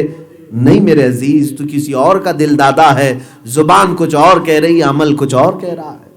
اسی لیے سیدنا ابو بکر شبلی رحمت اللہ تعالی علیہ فرماتے ہیں، میری زندگی میں سب سے ٹف سوال، سب سے مشکل سوال کیا ہے؟ اگر کسی نے پوچھ لیا کہ آپ رسول اللہ سے محبت کرتے ہیں، میں آپ سے پوچھ رہا ہوں، آپ جواب میں کیا کہیں گے؟ ظاہر سی بات ہے ہاں کہیں گے۔ حضرت ابو بکر شبلی فرماتے ہیں میری زندگی کا سب سے مشکل سوال ہے، اگر نہ کہہ دوں تو ایمان ہی چلا جائے گا، اگر نہیں کہہ دیا محبت نہیں کرتا تو ایمان ہی ختم ہو جائے گا، اور اگر ہاں کہوں تو جھوٹا پڑ جاتا ہوں۔ کہ دل ملامت کرنے لگتا ہے، تو کہاں اور تیرے رسول کہاں؟ تو کیسی محبت کی بات کر رہا ہے؟ یہاں نوجوان تو وہ ہیں جو 4 دن کے عشق و محبت میں کسی لڑکی کے فدا ہوتے ہیں تو اپنے جسم کو بدل لیتے ہیں۔ اگر محبوبہ نے کہہ دیا کہ تیرے اوپر بلیک اچھا لگتا ہے، سارا بلیک کر لیتا ہے۔ اگر محبوبہ نے کہہ دیا کہ تیرے بال ایسے اچھے لگتے ہیں، وہ بالوں کو تبدیل کر لیا۔ اس کو جو فیوریٹ کلر ہے وہ تمہیں بھی فیوریٹ ہے۔ یہ دنیاوی مجازی عشق میں جو جوان اپنے آپ کو بدل لیتا ہے، میں پوچھتا ہوں اے جوانوں، اپنے رسول کے لیے تم نے اب تک کیا بدلا ہے؟ اب تک اپنے آپ میں کیا چینج کیا؟ مجھے بتاؤ۔ یہی تو آ کر کے ہم پھنس جاتے ہیں۔ قرآن سچ کہہ رہا ہے، آج بھی کامیاب ہم ہی ہیں، لیکن ایمان تو ہو۔ جس کو اقبال نے بہت اچھے انداز میں کہا، اللہ نے یہ تمہارے ساتھ وعدہ کیا ہے، اے جوان تو تخت و تاج کی بات کرتا ہے، ہاں تو پارلیمنٹ کی بات کرتا ہے، کرسی کی بات کرتا ہے کہ یہ میرے پاس نہیں، فلاں میرے پاس نہیں، یہ سب چھوڑ۔ اللہ فرماتا ہے تجھے کیا دوں گا وہ سن، کی محمد سے وفا تو نے تو ہم تیرے ہیں۔ رب تعالیٰ فرماتا ہے کہ محمد سے وفا تو نے تو ہم تیرے ہیں۔ یہ جہاں چیز ہے کیا لوح و قلم تیرے ہیں۔ یہ نوجوان کے لیے اللہ کا وعدہ ہے، تو وفا تو کر اپنے رسول سے، پھر تقدیر تیرے حساب سے لکھ دی جائے، تیری دعاؤں کے مطابق، تیری خواہشات کے مطابق۔ یعنی تقدیر معلق بعض مومنین کے دعاؤں سے بدل دی جاتی ہے۔ عزیزان گرامی، اسی لیے کہا خودی کو کر بلند اتنا کہ ہر تقدیر سے پہلے خدا بندے سے خود پوچھے بتا تیری رضا کیا ہے۔ یہ وہ نوجوان ہیں جو وفا کرتے ہیں اپنے رسول سے۔ اب وفادار جوانوں کی تھوڑی سی مثالیں تمہارے سامنے رکھ دوں۔ وفادار ہوتے کون ہیں؟ جو اپنا سب کچھ نبی کے نام پر فدا کر دیں۔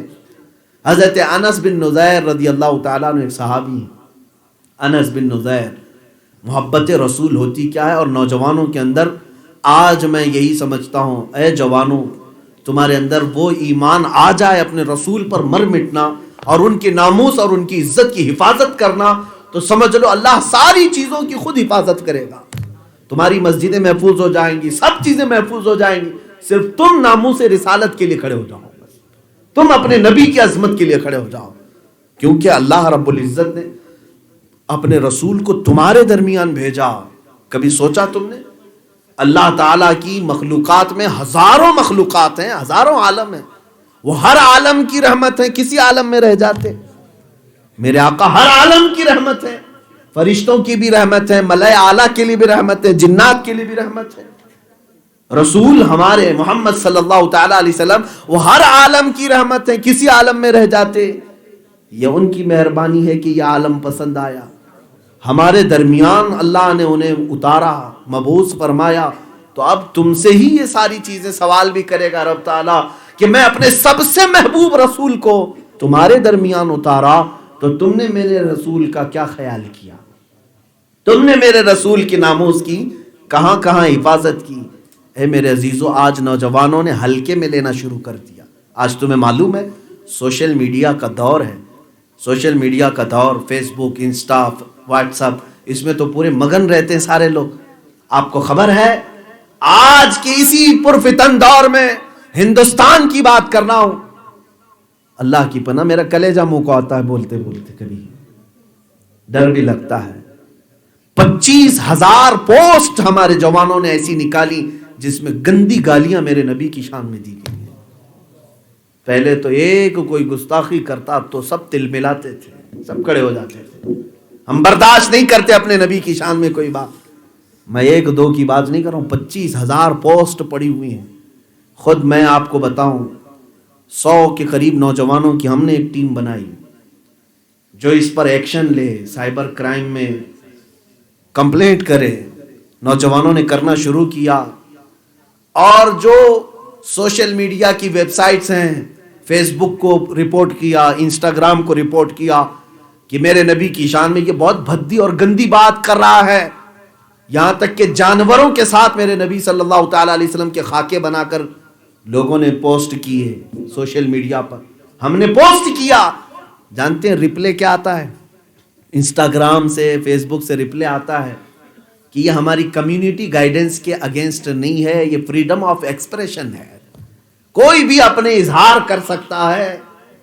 میرے نبی کو گالیاں دینا آج دنیا کہہ رہی ہے فریڈم آف ایکسپریشن ہے، اپنے اظہار رائے کی آزادی اس کو کہہ رہے ہیں. ہے میرے عزیزو، ہم کون سی دنیا میں آج آ گئے، اسی لیے ہمارا سب چھن جائے گا. امام غزالی کی وہ بات مجھے یاد آتی ہے، جس زمانے میں رسول پاک کی شان میں گالیاں دی جانے لگے اور امت خاموش رہے، تو وہ انتظار کرے چند دنوں کے بعد ان کی ماں اور بہنوں کو سڑکوں پر لا کر نیلام کیا جائے گا، یہ کچھ نہیں کر سکیں گے. ان کے بچوں کے چھیتڑے اڑا دیے جائیں گے، یہ کچھ نہیں کر سکیں گے. شاید وہ دن دیکھنے پڑ جائیں گے آپ کو، ہمیں بھی. وہ دن لا رہے ہیں کفار و مشرکین، ہمارے سامنے مسجدوں کے مینار اتارے جا رہے ہیں، کچھ نہیں کر سکے. کچھ کر سکتے ہو؟ ہم کروڑوں کی تعداد میں ہیں. میرے عزیزو، وہ دن آنے والا ہے. کیوں؟ سزا کے طور پر آئے گا وہ دن کہ ہم آج اپنے حبیب کی عزت کو ہلکے میں لینے لگ گئے. نارمل سمجھتے ہیں ہم ناموس رسالت کو. اپنی عزت کی بات آئے، ارے 1 انچ زمین کسی پڑوسی نے لے لیا 10 سال کیس کرتے ہیں، ہائی کورٹ تک چلے جاتے ہیں، اپنے بھائیوں کو معاف نہیں کرتے 1 انچ زمین کے لیے. 4 فٹ زمین کوئی اندر آ گیا تو اس کے لیے کتنے کیس ہوتے ہیں، پنچایتیں بٹھائی جاتی ہیں. ہے نوجوانوں، کیا اپنے حبیب پاک کی شان میں گالیاں سن کر کبھی تم بھی قانونی کارروائی کرنے کی خواہش کی ہے؟ نہیں کرتے. ہم ہزاروں کی تعداد میں سوچتے ہیں وہ ہوتا رہتا ہے، جاتا رہتا ہے. تو پھر یاد رکھو قرآن کہہ رہا ہے ان تصیبہم فتنہ او یصیبہم عذاب علیم، ان قریب اللہ تمہیں فتنے میں مبتلا کرے گا یا دردناک عذاب میں گرفتار کرے گا. کیوں؟ میرے نبی کو تم نے ہلکے میں لیا. ہے نوجوانوں، آؤ اس رسول کی عظمت پر صحابہ جو مر مٹتے تھے، اللہ اللہ، ان کی مثال صبح قیامت تک نہیں ملے گی. جو جوانی انہوں نے وارفتہ طور پر حضور پاک کی عزت اور ناموس پر فدا کر دی، اس کی ایک جھلک بھی نہیں مل پاتی. انس بن نزیر کی بات کر رہا تھا. حضور اکرم صلی اللہ تعالی علیہ وسلم مسجد قباء میں ہیں، ایک خط آ گیا مکہ سے. ایک صاحب آئے اور انہوں نے کہا یا رسول اللہ صلی اللہ تعالی علیہ وسلم، خفیہ باتیں ہیں مکہ والوں کی، اس میں آپ قبول فرما لیں لیکن کسی کو ظاہر ہونے نہ دیں. جو صاحب آئے تھے انہوں نے خط پہنچایا، میرے آقا کے پاس چلے گئے. حضور کے پاس، حضور کے قریب صحابی انس بن نزیر تھے. انس بن نزیر کا گھر قریب میں تھا. حضور ان کے گھر میں چلے گئے، کہا انس آؤ ادھر سامنے آؤ، خط کھولو، سناؤ کیا لکھا ہے. انہوں نے پڑھا، اس میں تو مکہ سے کسی صحابی نے یہ خط بھیجا تھا، یا رسول اللہ صلی اللہ تعالی علیہ وسلم، مکہ والے مدینے پر حملے کی تیاریاں کر رہے ہیں، فلاں فلاں جگہ میٹنگیں لے رہے ہیں، اتنا ہتھیار جمع کیے ہیں، اتنا سامان ہے، ان کے پلاننگ یہ ہے. جنگوں کی ساری خبریں اس خط میں تھی. قبل از وقت حضور کو اطلاع ہو گئی مکہ سے. حضور نے کہا خط بند کر، اے انس بن نزیر، یہ راز میرے اور تمہارے درمیان ہے، کسی کو پتہ نہیں چلنا چاہیے، کسی کو معلوم نہ ہو. اللہ کے نبی صلی اللہ علیہ وسلم نے اتنا فرمایا. انس بن نزیر نے گردن جھکا لی. آقا یہ راز میری جان نکلنے تک محفوظ رہے گا۔ نکلے گھر سے باہر، اسی اثنا میں حضرت انس بن نزیر کی بیوی اندر تھیں، وہ آئیں، انس بن نزیر کو پکڑ لیا اور کہا اے انس، رسول پاک سے کیا بات کر رہے تھے؟ کیا بات کر رہے تھے مجھے بھی بتاؤ۔ انس بن نزیر نے کہا تجھے کیا فرق پڑتا ہے میں رسول سے کیا بات کر رہا ہوں، تو اپنے گھر کے کام دیکھ، ان باتوں میں نہ آ۔ حضرت انس نے ٹال دیا تو بیوی نے کہا اے انس، میں نے اندر سے سن لیا، میں نے اندر سے سن لیا کہ مکہ سے خط آیا ہے رسول پاک کے نام پر، اور تم پڑھ کر کے جو سنا رہے تھے۔ اتنا سننا تھا، حضرت انس نے گردن پکڑ لی، بالوں سمیت اپنی بیوی کی گردن پکڑ لی اور اپنے ہاتھ میں دبا لیا اور لے کر کے سیدھے دربار رسالت میں آ گئے۔ آئے اللہ کے نبی، مجھ انس کو معاف کریں، کہیں میں قیامت کے دن غداروں میں نہ اٹھایا جاؤں۔ آپ کا راز تھا، میں نے افشا نہیں کیا، میری بیوی نے اندر سے سن لیا۔ اے اللہ کے نبی، اگر حکم ہو تو میں اس کی گردن الگ کر دوں تاکہ یہ راز ہمیشہ کے لیے محفوظ ہو جائے۔ رسول کریم صلی اللہ تعالی علیہ وسلم نے حضرت انس سے کہا اے انس، اسے چھوڑ دو، وہ بھی میری صحابیہ ہے، جس طرح تم حفاظت کرو گے وہ بھی حفاظت کرے گی۔ حالانکہ ان کی بیوی خیانت دار نہیں تھی، کوئی دوسری عورت نہیں تھی، وہ خود صحابیہ تھی، اس کے باوجود حضرت انس نے ان کی گردن پکڑ لی۔ یہ راز رسول اللہ کا ہے، یہ حفاظت کرنے کے لیے وہ اپنوں کو تک نہیں دیکھتے تھے۔ میرے نبی کی عزت اور عظمت پر کوئی بات آئے، کون بیوی کون باپ۔ حضور پاک کی بارگاہ میں ایک بار صحابہ بیٹھے، ابو عبیدہ بن جراح رضی اللہ تعالیٰ عشرہ مبشرہ میں سے، جن کو حضور نے امین الامت کہا، آئے ایک دن چادر اس طرح سے ڈھک کر کے کوئی چیز سامنے لے کر کے آئے، خون ٹپک رہا تھا۔ حضور اکرم صلی اللہ تعالیٰ علیہ وسلم کے پاس آئے، حضور نے پوچھا کیا ہے ابو عبیدہ؟ چادر ہٹائی تو ایک انسانی کھوپڑی تھی، انسانی سر تھا گردن سے الگ کیا ہوا۔ حضور پاک صلی اللہ علیہ وسلم نے پوچھا یہ کیا ہے؟ کہا یا رسول اللہ یہ میرے باپ کا سر ہے، میرے باپ کا۔ کہا یہ کیسے؟ کہا میں نے قتل کیا۔ کہا باپ کا قتل کیا؟ میرے آقا کھڑے ہو گئے۔ کسی کو اپنے باپ کے قتل کی اجازت کیسے دی جا سکتی ہے؟ تو انہوں نے کہا آقا مجھے یہی تو بات کھائے جا رہی ہے، اس لیے تو آپ کے دربار میں آیا ہوں۔ بات در حقیقت یہ ہے، یہ میرا باپ آپ کا گستاخ تھا، جب میں گھر جاتا تھا مجھے ٹونٹ مارتے ہوئے، طنز کرتے ہوئے صرف آپ کی شان میں گالیاں دیتا تھا، وہ آپ کو برا بھلا کہتا تھا۔ میں نے کئی دنوں اس کو سمجھایا میرے باپ کو کہ جو بولنا ہے مجھے بول، میرے نبی کو مت کر، میرے آقا کی بارگاہ میں کچھ نہ کہہ، مجھے گالیاں دے لے، لیکن یہ مانتا نہیں تھا، ہر بار آپ کی شان میں بولتا تھا۔ آج میں شکار سے واپس آیا، میرے ہاتھ میں ننگی تلوار تھی، اور یہ پھر اپنی عادت کے مطابق آپ کی شان میں بکواس کرنے لگا، مجھ سے رہا نہ گیا، میں نے تلوار گھما دی، سر کٹ گیا، اور میں لے کر کے آیا ہوں۔ اے آقا اگر یہ جرم ہے تو مجھے سزا دیتے، لیکن میں نے جو کیا وہ میں برداشت نہیں کر سکتا تھا آپ کی محبت میں، اور میں سن نہیں سکتا تھا، اس لیے میں نے یہ کام کیا۔ جانتے ہو ابو عبیدہ بن جراح یہ وہ صحابی ہیں کہ جو رسول کریم صلی اللہ تعالیٰ علیہ وسلم کے ہر درد کو، ہلکی سی تکلیف کو اپنی تکلیف سے زیادہ سمجھتے تھے۔ جنگ احد میں جب میرے آقا صلی اللہ تعالیٰ علیہ وسلم پر ایک ظالم کافر نے لوہے کی ٹوپی اٹھا کر کے مار دیا تو حضور پاک کے چہرے پر آ کر کے وہ لگی، اور تانت ہی کہتے ہیں نا لوہے کی، وہ حضور پاک کے رخساروں سے اندر جا کر کے دانت میں پھنس گئی تھی، دانت میں پھنس گئی، اور گالوں کے اندر سے جا کر کے وہ دانت کا ٹکڑا پھنسا ہوا تھا۔ صحابہ دیکھ کر کے بے چین تھے، بے قرار تھے، میرے نبی کی ہلکی سی تکلیف انہیں گوارا نہیں ہوتی تھی۔ اس وقت حضرت ابوبکر صدیق آئے، اور کپ کپی ان کے اندر تاری تھی کہ یہ دانت اگر نکالا جائے تو کیسے نکالا جائے۔ اس وقت حضرت ابو عبیدہ بن جراح جن کا ذکر کر رہا ہوں وہ قریب آئے، کہا ابو بکر مجھے موقع دے تو میں نکالتا ہوں۔ کہا کیسے نکالو گے؟ حضرت ابو عبیدہ نے کہا میں اپنے دانتوں سے کھینچ کر نکالتا ہوں۔ انہوں نے دانتوں سے کھینچ کر کے وہ جب کڑی نکالی، میرے آقا صلی اللہ تعالی علیہ وسلم کے 2 دانت شہید ہو گئے، 2 دندان مبارک نکل گئے، اور حضرت ابو عبیدہ بن جراح کے 4 دانت نکل گئے۔ جب کھینچا آپ نے اتنی تیز جا کر کے وہ بیٹھی ہوئی تھی، آپ کے دانت پورے ہل گئے تھے. تو پھر آپ سے کہا گیا ابو عبیدہ بن جراح سے، یہ جو پھنسی ہوئی کڑی تھی لوہے کی، اس کو ہاتھ سے بھی نکالا جا سکتا تھا. ابو عبیدہ کہتے ہیں مجھے معلوم تھا یہ جب نکالا جاتا تو میرے نبی کے دانت نکلنے والے تھے، مجھے گوارا نہیں تھا کہ ہاتھ سے نکالوں اور میرے نبی کے دانت نکلیں. میں نے اپنے دانتوں سے اس لیے نکالا کہ میں اپنے آپ کو تسلی دے سکوں میرے نبی کے ایک دانت پر میرے 2 دانت شہید ہوں. یہ وہ صحابی تھے ابو عبیدہ بن جراح. جب اپنے باپ کا سر لے کر کے آئے اور یہ کہا کہ گستاخی کرتا تھا اس لیے میں نے مار دیا، حضور آپ فیصلہ کریں میرے لیے کیا حکم ہے. حضور اکرم صلی اللہ تعالی علیہ وسلم کھڑے ہوئے، اسی وقت جبرائیل امین آیت قرآنی لے کر آئے، لا تجد قوما یؤمنون باللہ والیوم الآخر یوادون من حاد اللہ ورسولہ ولو كانوا آباءهم او ابناءهم او اخوانهم او عشیرتهم.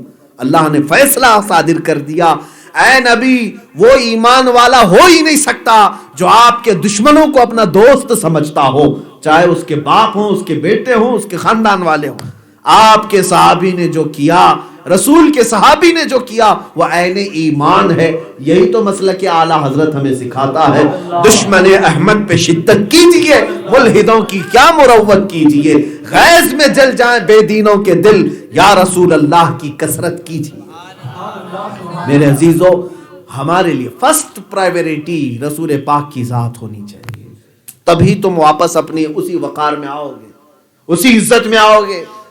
آج حالات ایسے ہو گئے، ہم فرقوں میں جو بٹے، جماعتوں میں بٹے، پیروں میں بٹے.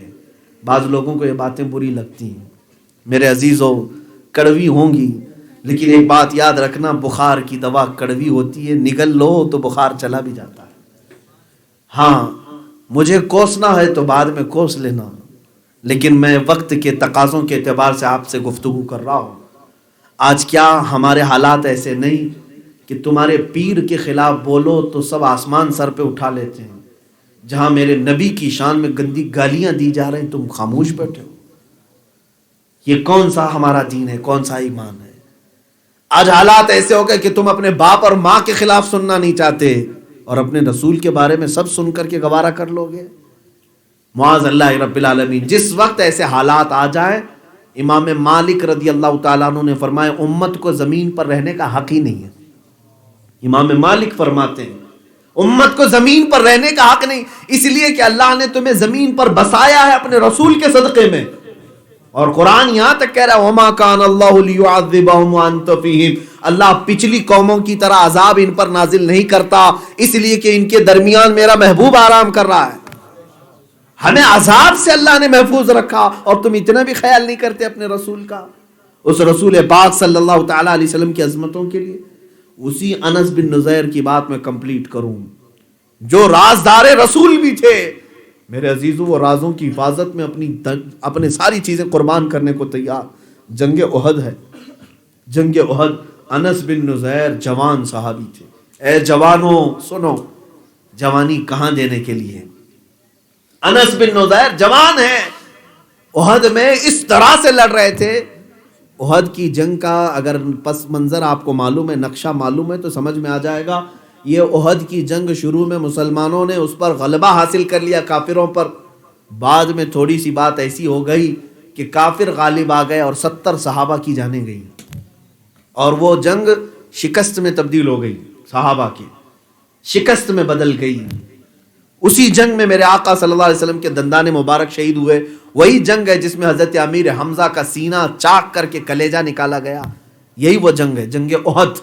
بہت سخت آزمائش تھی صحابہ کے لیے.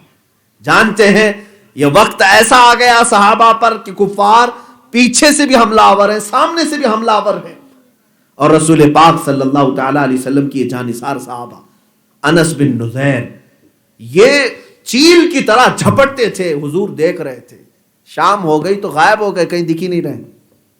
پوچھا میرے آقا نے انس بن نذیر کو ڈھونڈو کہاں ہے. صحابہ ڈھونڈتے ہوئے پورے میدان میں گھوم رہے تھے. ایک جگہ آئے، ایک لاش کٹی ہوئی تھی. کیسے کٹی ہوئی ہے؟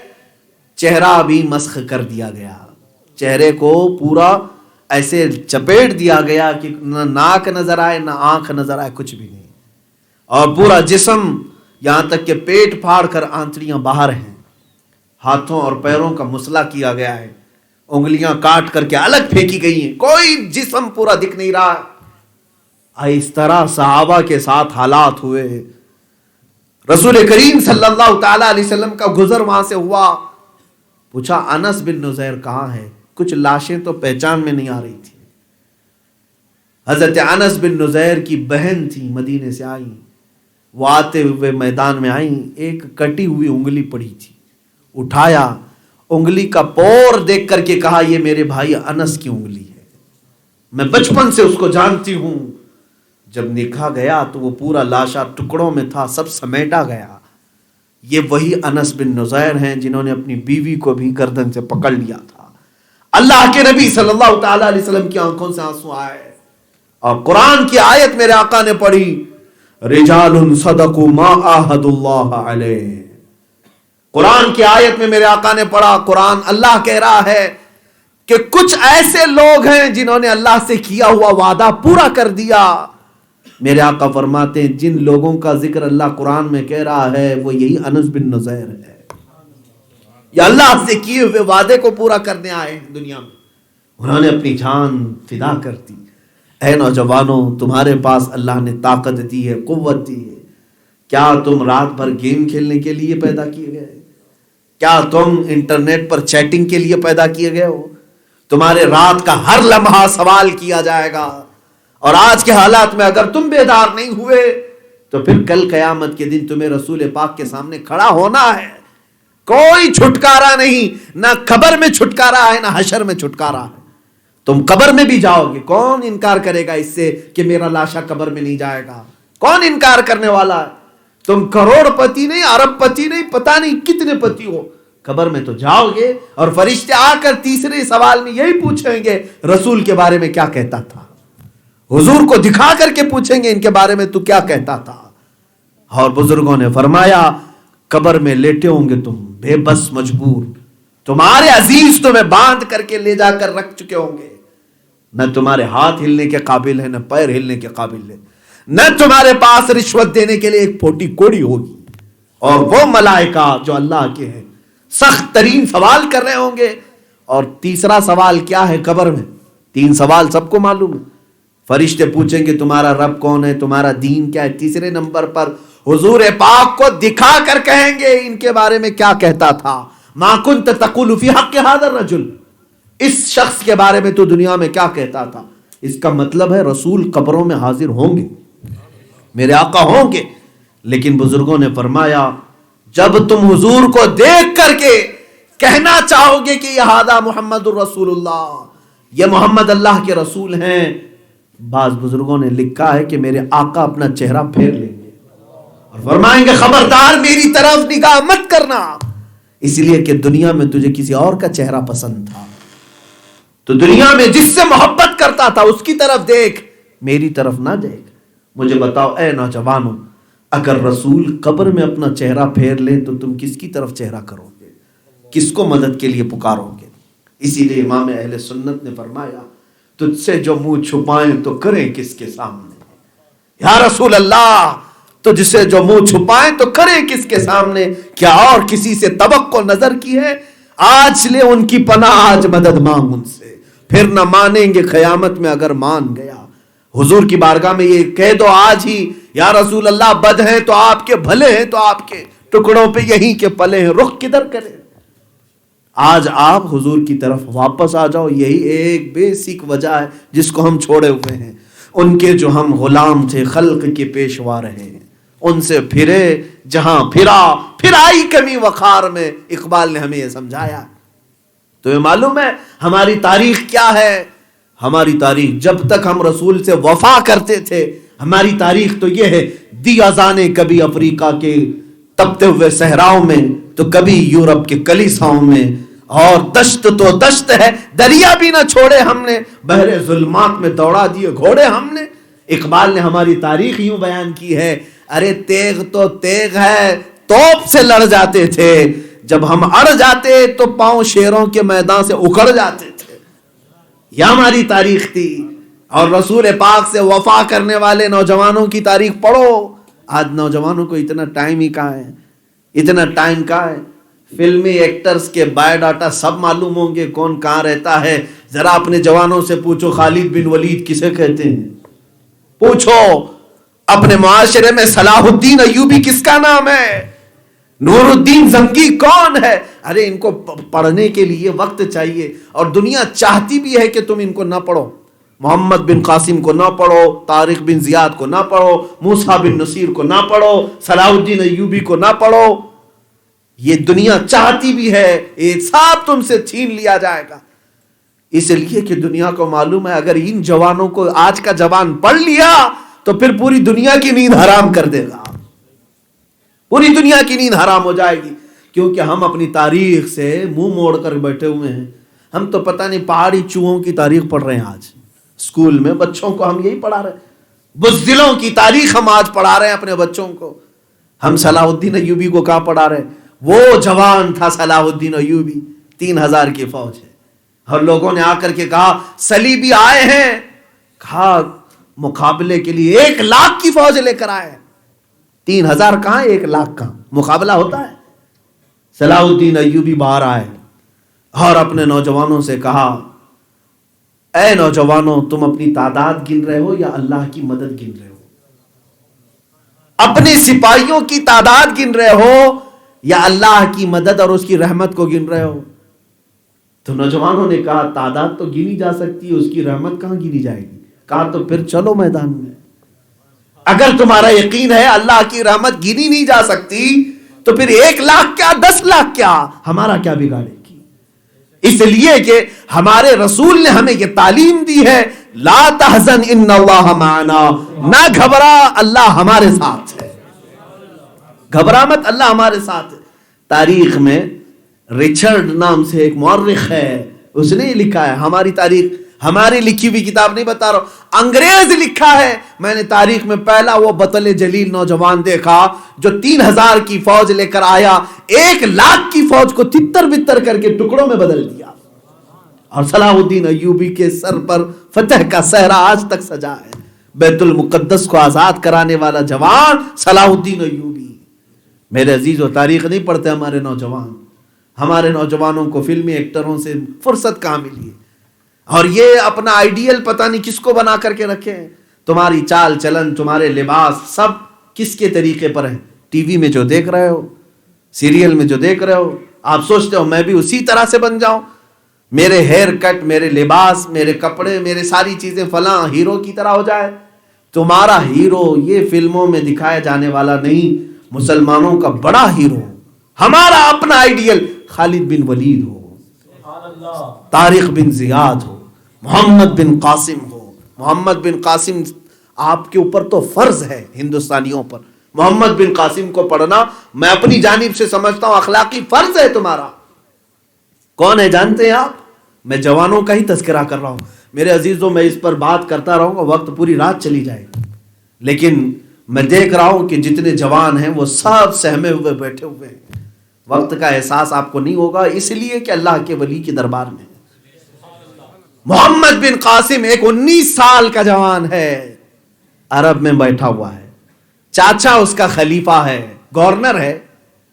ہندوستان سے کچھ تجارت کرنے والے لوگ آئے عرب میں اور کہا گورنر سے کہ ہم ہندوستان گئے تھے تجارت کرنے کے لیے، وہاں ایک راجہ دابیر سنگھ ہے سندھ میں، راجہ دابیر سنگھ جس نے کچھ حج پر جانے والی مسلمان عورتوں کو قید کر لیا، اس کے گنڈے ان کو پکڑ کر مال لوٹ چکے ہیں، عورتیں بعد راجہ کے قید میں ہیں، اور وہ اندر سے پکار رہی تھی کوئی ہمارا بھائی ہے عرب سے جو ہماری مدد کے لیے آئے۔ تو یہ تاجر جو ہیں تجارت کرنے والے جا کر گورنر کے پاس بتا رہے تھے، حالات بتا رہے تھے، کچھ عورتیں قید میں ہیں، وہاں سے پکار رہی ہیں۔ یہ 90 ہجری کی بات کر رہا ہوں، 90 ہجری، ابھی 1442 چل رہی ہے، 90 ہجری کی بات کر رہا ہوں۔ ہندوستان میں باضابطہ لشکر کے ساتھ کوئی فوج نہیں آئی، وہاں سے گورنر کے پاس جب یہ بات چیت چل رہی ہے تاجروں کی اور گورنر کی، ایک نوجوان گزر رہا ہے، اسی گورنر کا بھتیجا محمد بن قاسم کھڑا ہو گیا اور کہا ہماری بہنوں کو جو حج پر آ رہی تھی گرفتار کیا. کس ظالم نے؟ کہا اس کا نام دابیر سنگھ ہے, اس کے گنڈے ہیں اس کے ساتھ, اور انہوں نے اسے عورتوں کو گرفتار کیا. محمد بن قاسم عرب میں کھڑے ہو کر کے پکارا, لبیک یا اختی, اے میری بہن میں آ رہا ہوں, میں حاضر ہو رہا ہوں. اسی دن اپنے چاچا سے کہا, 19 سال کا جوان, ارے 19 سال ہوتے کیا ہیں, یہاں تو لوگوں کو آج 19 سال لگتا ہے ابھی تو بالغ ہوا ہے, ابھی تو بچپنا ہے.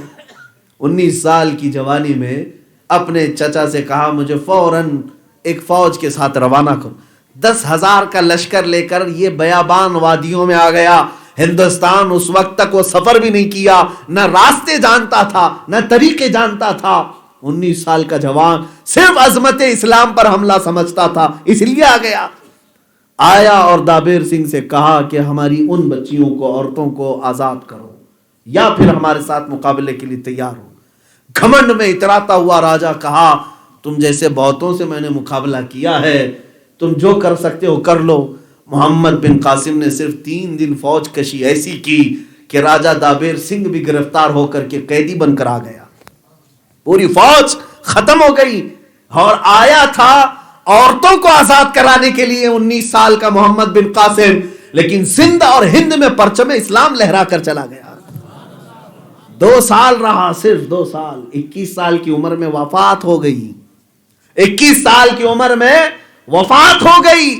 لیکن آج بھی الہ آباد یونیورسٹی کے ایک پروفیسر ہے, وہ ہندو ہے, تاریخ لکھا ہے محمد بن قاسم کی, ہماری بات نہیں کر رہا ہوں, ہندو ہے, وہ لکھے, اور کہا محمد بن قاسم نے 2 سال کے اندر ایسا عدل و انصاف قائم کیا تھا کہ ہندو ہو کہ چاہے کوئی بھی دھرم کا ہو, محمد بن قاسم کے پاس آتے تھے اور اس کو دیوتا کا اوتار سمجھتے, اور اس کے پاس اپنے انصاف کی گہار لگاتے تھے. اور وہ جوان تھا, ہر ایک کے ساتھ انصاف کرتا تھا, اور پھر یہ کہتا تھا, میں حقیقت نہیں ہوں بلکہ میں اپنے رسول کا ایک غلام ہوں, ان کی تعلیمات لے کر کے آیا ہوں. تو لوگ یہ جانتے تھے اور پھر کہتے تھے, ہمیں اس نبی کے دین میں لے جاؤ جس کے غلاموں میں عدل و انصاف اتنا ہے, تو آقا کا حال کیا ہوگا. جوان وہ ہوتا ہے. مجھے بتاؤ کتنی عورتیں ہماری چیختی ہوئی مر گئی, آج ہمارے جوانوں کے کانوں پر آج جون تک نہیں رہی تھی. ہم تو آج بیٹھے سن رہے ہیں نا, نہ جانے کتنی بہنیں ہماری مدد کے لیے پکارتی رہیں. آج پورے ورلڈ میں, پوری دنیا میں ہم تعداد کے اعتبار سے تقریباً 180 کروڑ کو پہنچے ہوئے ہیں. 180 کروڑ معمولی بات ہوتی ہے؟ تعداد اتنی بڑی. میرے آقا نے سچ فرمایا تھا, ایک وقت آئے گا جب تمہاری حیثیت سمندر کے جھاگ کے برابر ہوگی. تم تعداد میں بہت ہوں گے لیکن تمہاری حیثیت سمندر کے جھاگ کی طرح, جو صبح دکھتا ہے اور شام میں نہیں دکھتا. ایمان دکھتا ہے کبھی اور کبھی غائب ہو جاتا ہے. ہوش کے ناخن لو اے نوجوانوں, زندگی زندہ دلی کا نام ہے. دوسروں کے درد کا احساس کرنا یہ زندگی ہے. سیلفش بن کر کے اگر جیتے رہو, مجھے میرے گھر کا بس دیکھنا, میرا بیٹا صحیح ہے, میری بیٹی صحیح ہے, میری بیوی صحیح ہے, بس باقی سب جائیں کسی بھی جگہ, مجھے کیا فرق پڑتا ہے. انتظار کرو اپنی باری کا. وہ جو آگ بہت دور لگی ہے اس کی چنگاریاں تمہارے گھر کو بھی جلا کر خاک کریں گی. آج میں سمجھتا ہوں جس طرح سے ہمارے بچوں پر اور بچیوں پر ظلم کی ایک نئی داستان لکھی جا رہی, کشمیریوں کی حالت کتنی خطرناک ہے. آج وہاں کے کئی نوجوان بچے ہیں جو مجھے میسج بھی کرتے ہیں, حالات بھی بتاتے ہیں. ایسے ایسے حالات بھی آئے ان کے ساتھ کہ ان کے سامنے ان کی ماں اور بہنوں کے ساتھ عصمت دری کی گئی. نوجوان بچے, ایک لسٹ ابھی مجھے 4 دن پہلے ایک بچے نے بھیجا وہاں سے, تقریباً اس میں 18 یا 20 نوجوان ہیں جن کو بغیر کسی قصور کے گولیوں سے بھون دیا گیا.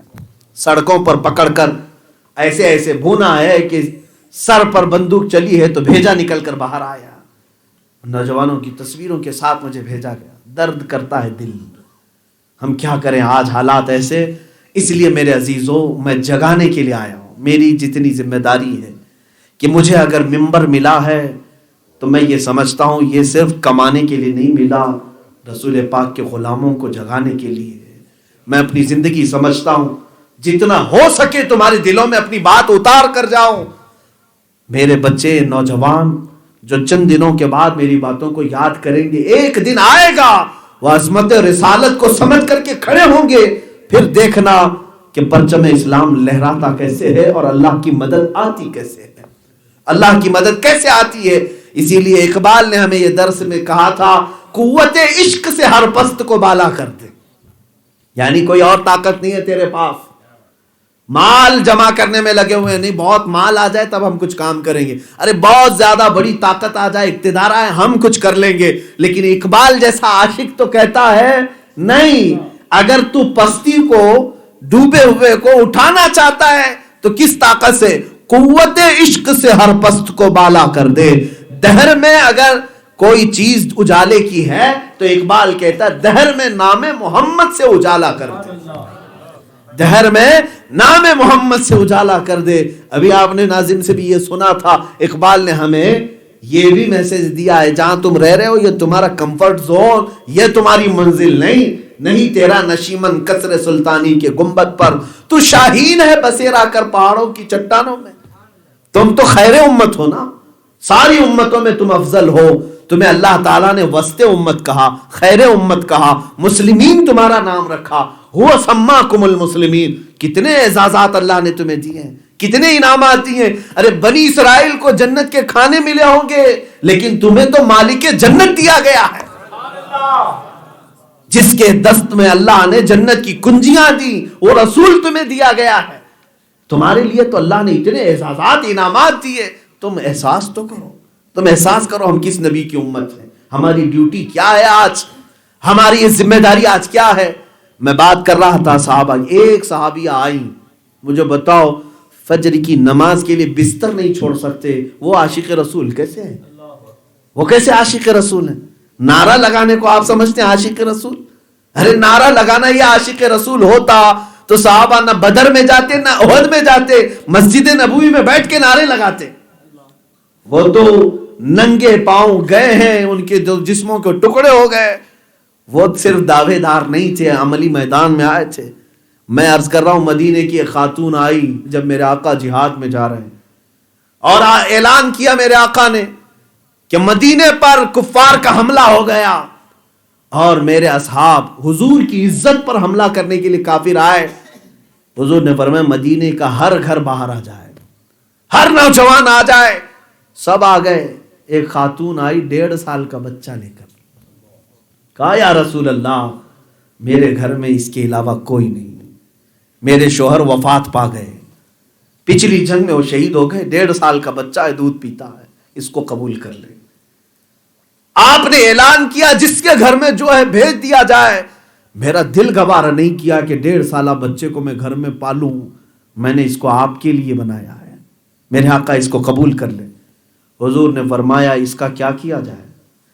کان کھول کر کے سنو اے جوانو، وہ کون سی خاتون تھی، وہ کون سی ماں تھی؟ کیا اس کے دل میں، اس کے سینے میں دل نہیں تھا؟ حضور نے فرمایا اس کا کیا کیا جائے؟ خاتون کہتی ہیں آقا میں جانتی ہوں یہ چل نہیں سکتا، پھر نہیں سکتا، تیر نہیں چلا سکتا، تلوار نہیں چلا سکتا، لیکن یا رسول اللہ میرے بچے کو کسی مجاہد صحابی کے ہاتھ میں دے دیں، جب کافروں کی طرف سے تلوار اور تیر برسائے جائیں تو میرا بچہ ڈھال کے کام تو آ سکتا ہے، تیر برسائے جائیں تو میرے بچے کو ڈھال بنائے، تیر اس پر آ سکتے ہیں، آپ کے مجاہدین صحابہ کی حفاظت ہوگی۔ میرے آقا نے بچہ واپس کیا۔ مجمع میں واقعی آج میں سنتا ہوں اور پڑھتا ہوں تو میری آنکھیں بھیگ جاتی ہیں، اور اللہ نے انہیں وہ کون سا دل دیا تھا اپنے نبی کے لیے جو 1.5 سالہ بچہ بھی لے کر کے آ جاتی تھی۔ اے میرے عزیزو، ایمان جو ہے یہ صرف گھر میں روٹی گوشت پکا کر کھانے کا نام نہیں۔ ہم یہ سمجھتے ہیں کہ میلاد کے نام پر کھچڑے بنا دیے جائیں اور بریانی تقسیم کر دی جائے، محبت رسول ہے، کھا پی کر کے محبت رسول۔ وہ صحابہ 3 مہینے تک بھوکے رہ کر کے بھی ایسے دعوے نہیں کرتے تھے جیسے آج کے لوگ دعوے کر رہے ہیں۔ جنگ خندق میں 10,000 کا لشکر سامنے ہے اور صحابہ یہاں خندق کھود رہے ہیں، اور 1 مہینے تک سردیاں بھی ایسی آئیں، صحابہ نے پیٹ پر پتھر باندھے ہوئے تھے بھوک کی شدت کی وجہ سے۔ حضور اکرم صلی اللہ علیہ وسلم نے خود اپنے پیٹ پر بھی باندھا، لیکن سامنے جو کافر تھے روٹیاں پکا رہے تھے، سالن پکا رہے، گوشت پکا رہے، بھون رہے ہیں، ان کے کھانے کی خوشبوئیں ادھر بھی آتی تھی۔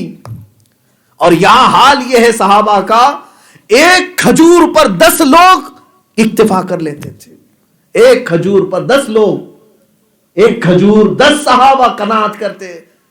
اور ایک دن میرے آقا نے پوچھا بھی، ان کافروں کے بھنے ہوئے گوشت کی خوشبوئیں تمہیں پریشان تو نہیں کر رہی؟ سارے صحابہ جو میرے آقا کے ساتھ کھڑے تھے، سامنے دشمن فوج کے پکنے کی خوشبوئیں آتی تھی، لیکن مجال تاریخ اٹھا کے پڑھو کہ رسول سو رہے ہیں، چلو جا کر کے ایک روٹی مانگ کے لے آتے ہیں. رسول آرام کر رہے ہیں، چلو ایک بوٹی لے کر کے آ جاتے ہیں. مکہ والے ان کو پہچانتے تھے، رشتہ دار بھی تھے، گوشت دے دیں گے، کھانا دے دیں گے، سالن دے دیں گے. نہ، ایسے اڑے ہوئے تھے بھوکے ایک کھجور پر، لیکن نہ ان کی روٹی کی طرف دیکھا نہ بوٹی کی طرف دیکھا. میرے آقا نے پوچھا کہ تمہیں ان کے کھانوں کی خوشبو پریشان کر رہی؟ صحابہ نے کہا، اے اللہ کے نبی، اگر ہم کھانے کے لیے آئے ہوتے تو ادھر ہوتے، ہم آپ کے ساتھ جنت میں جانے کے لیے آئے یہیں کھڑے رہے، نہ ہمیں ان کے کھانوں کی ضرورت ہے نہ ان کی روٹی کی. یہ صحابہ تھے، اور اس کے باوجود بھی اتنے نعرے ان کے نہیں تھے. ہاں، وہ جب بھی ان کا ایک ہی نعرہ تھا، جب رسول کچھ بات کرتے تو فوراً کہتے لبیک یا رسول اللہ، اے اللہ کے رسول میں حاضر ہوں. حضور نے فرما دیا شراب حرام، مٹکے توڑ ڈالے، جوا حرام تو سب کچھ اپنی زندگی سے نکال دیا، سود حرام تو ہمیشہ کے لیے ترک کر دیا. میرے آقا کی بات پر پھر وہ سوال تک نہیں کرتے تھے کہ کیوں حرام ہے. یہاں تو لوگ حدیث سنانے کے بعد بھی پوچھتے ہیں کیوں مولانا یہ حرام کیوں ہے. وہ صحابہ تھے. وہ جوان بنو تو پھر دیکھو قیصر اور کسریٰ تمہارے قدموں پہ آ جائیں. اللہ کے حبیب صلی اللہ تعالی علیہ وسلم کے غلاموں کو اللہ تعالیٰ نے وہ قوت عطا کی جو آج بھی آئے گی. اسی لیے اقبال نے بہت جمع کر کے، گھما کر کے نہیں، بہت جمع کر کے ایک ہی چیز میں تمہیں سمجھایا تھا کہ ہمارا کل مسئلہ ایک ہی ہے کہ محمد سے وفا تو نے تو ہم تیرے. یہی جوانوں کی آج ذمہ داری ہے. اگر کوئی اور بتاتا ہے تو اور سن لو ذمہ داریاں، مگر مجھ فقیر کی نظر میں اس پرفتن زمانے میں نوجوان کی سب سے پہلی ذمہ داری یہ ہے کہ محمد سے وفا تو نے تو ہم تیرے ہیں. رب تعالیٰ کا یہ اعلان ہے، حضور سے وفا کرنا سیکھو. ایمان اسی کو کہتے ہیں. الا لا ایمان لمن لا محبت له، اس کا ایمان ہی نہیں جس کے سینے میں نبی کی محبت نہیں. محبت کا مطلب زبانی نہیں، اپنے جسم کے ساتھ، اپنے اخلاق کے ساتھ، اپنے کردار کے ساتھ. مجھے بتاؤ رسول پاک کی بارگاہ میں جب نغمے سنائے جائیں، نعتیں، یہ کتنوں کو پسند ہیں؟ اور پھر گانے کس کو پسند ہیں؟ موبائل اٹھانا ہے جوان، کمپیر کر کے دیکھ لینا، میرے پاس گانے زیادہ ہیں کہ رسول کی نعتیں زیادہ ہیں. تمہارا دل خود فیصلہ کر کے بتا دے گا تو عاشق رسول ہے کہ عاشق دنیا ہے. یہ زبانی دعووں سے نہیں چلتا ہے. آپ خود اپنا احتساب کرو. جاؤ اپنے بچوں کو پوچھو محمد صلی اللہ تعالی علیہ وسلم کون ہیں، کتنے سال مکہ میں رہے، کتنے سال مدینے میں رہے، آپ کے اصحاب کون ہیں، آپ کے اخلاق کیا تھے، آپ کے والدین کون تھے. شاید بچے سب جواب نہیں دے پائیں، لیکن دنیا داروں کی بات پوچھو، فلمی ایکٹروں کی بارے میں پوچھو، یہ سب بتانے لگ جاتے ہیں. تو کہیں تو ہم نے ناانصافی کی ہے اپنے نبی کے ساتھ، اپنے رسول کے ساتھ ناانصافی کیا ہے. بدلو میرے عزیز ہو. اے نوجوانوں، میں تمہیں کھڑے ہونے کی دعوت دیتا ہوں اس بات پر کہ رسول پاک کے لیے اپنی گردن کا ہر حصہ وقف کر دو اور پھر یہ کہو لبیک یا رسول اللہ، جو صحابہ کہتے تھے اے اللہ کے رسول میں حاضر ہوں. آپ نے جس کو حرام کہا میں حرام سمجھتا ہوں، آپ نے جس کو حلال کہا میں اسے حلال سمجھتا ہوں. یہی مسلمان نوجوان آج عہد کر لے میں اپنے نبی کی بات کے آگے نہیں جاؤں گا. پھر دیکھو اللہ کی نصرت کیسے آتی، مدد کیسے آتی. اے میرے عزیزو، صحابہ کی مثالیں بہت ہیں، میں طوالت کی وجہ سے نہیں عرض کر پا رہا ہوں، یا میں آپ کو اکتاہٹ میں بھی نہیں ڈالنا چاہوں گا. آخر میں صرف اتنی بات بتا دوں، تم کرسیوں کے چکر میں ہو، اقتدار ملے گا کہ نہیں ملے گا. سن لو، حضرت عمر فاروق رضی اللہ تعالیٰ عنہ کے زمانے میں قیصر و کسریٰ فتح ہوئے ہیں. قیصر و کسریٰ کیا ہے؟ روم کی حکومت اس وقت سپر پاور کہلاتی تھی، ملک روم. اور ایران کے بادشاہ کو کسریٰ کہا جاتا تھا. یہ دو سپر پاور تھی، شاید اس زمانے کے امریکہ اور رشیا ہو، بلکہ ان سے بھی بڑے ہوں. حضرت عمر فاروق کے زمانے میں صحابہ کی جماعتوں نے ایران بھی فتح کیا، روم بھی فتح کیا. ارے اقبال نے تو یہی کہا ہے، تھمتا نہ تھا کسی سے سیل رواں ہمارا، کوئی بات تو ہے کہ مٹتی نہیں ہستی ہماری، صدیوں رہا ہے دشمن دور زماں ہمارا. یہ ہماری تاریخ اقبال نے بیان کی. خیر، کسرا کا محل بھی فتح ہو گیا، کسرا بادشاہ بھی قتل ہو گیا. وہاں پر ایک مسئلہ تھا، بادشاہ کی کرسی جہاں رکھی جاتی تھی وہ قالین تھا، ایک بہت مہنگا قالین، بہت قیمتی قالین. اور بادشاہ جب کسی سے خوش ہوتا تو انعام کے طور پر اس قالین پہ اس کو تھوڑی دیر بٹھاتا تھا، اور جو اس قالین پہ بیٹھ جاتا زندگی پر فخر کرتا میں کسرا کی قالین پر بیٹھا ہوا آدمی ہوں. جیسے سمجھ لیں اس زمانے کا کوئی نوبل پرائز ہو، اس کو وہ بیٹھ کر کے زندگی پر فخر کرتا تھا. جب کسرا ٹوٹ گیا، محل ٹوٹ گیا، بادشاہت ختم ہو گئی، تو صحابہ کا دور شروع ہوا. مال غنیمت ایران سے مدینہ لے کر آئے، تو صحابہ جو وہاں سے مال لے کر کے آئے تھے اس میں قالین بھی تھا جو بہت مہنگا تھا. امیر المومنین عمر ابن خطاب رضی اللہ تعالیٰ عنہ، تاریخ پڑھو جوانوں، جوان کہتے کسے ہیں؟ حضرت عمر فاروق، ان کا ہی یہ کہنا ہے کہ عزت جو کچھ بھی ہے ہمارے پاس وہ رسول اللہ کی وجہ سے ہے. حضرت عمر کہتے مجھے کوئی نہیں پہچانتا تھا، میں جب سے رسول پاک کی غلامی میں آیا ہوں ہر ایک پر میری دھاک چلتی ہے. ورنہ حضرت عمر کہتے ہیں میں تو خطاب کا ایک بیٹا ہوں، مجھ سے تو 2 بکریاں نہیں سنبھالی جاتی تھی، لیکن حضور کی غلامی میں آنے کے بعد 36 لاکھ اسکوائر کلومیٹر پر تنہا عمر کی حکومت چلتی تھی. حضرت عمر کے زمانے میں یہ آیا قالین، صحابہ لے کر کے آئے کہ اس کو کہاں رکھا جائے، کہاں سجایا جائے، بہت مہنگا ہے، اس زمانے کا بہت مہنگا، اس پر بیٹھ کر کے لوگ زندگی پر فخر کرتے. حضرت عمر سے صحابہ نے کہا اس کو محراب مسجد نبوی میں رکھا جائے، منبر پر رکھا جائے، کہاں رکھا جائے؟ حضرت عمر نے کہا مسجد کے دروازے کے باہر رکھو، ہر کوئی پیر پوچھ کر اندر آئے، پیر پوچھ کر کے اندر آئے. اتنا مہنگا قالین. سیدنا عمر فاروق نے فرمایا اس لیے کہ دنیا کو بتایا جائے جن کرسیوں پر، جن قالینوں پر دنیا فخر کرتی ہے وہ محمد عربی کے غلاموں کے قدموں کے نیچے ہوتا ہے. کی محمد سے وفا تو نے تو ہم تیرے ہیں، یہ جہاں چیز ہے کیا، لوح و قلم تیرے ہیں. اے نوجوانوں ایک بار وفا تو کرو رسول کے ساتھ. دیکھو کیسر و کسرا کی سلطنتیں ٹکڑے ہو جاتی ہیں اور قدموں کے نیچے آ جاتی ہیں. وہی مکہ جو بلال حبشی کو گھسیٹتا تھا 6 سال کے بعد بلال حبشی کو خانہ کعبہ کی چھت پر چڑھا دیکھ رہا ہے. کیوں؟ اس لیے کہ رسول پاک کے ساتھ وفا کرنے والے بلال کو اللہ نے کعبے کی چھت پر چڑھایا. یہی ہے اللہ کا انعام کہ تمہیں سربلندی ملے گی، تمہیں کامیابی ملے گی. اپنا چہرہ تو سدھار لو، رسول پاک کی سنت کے مطابق تو کر لو.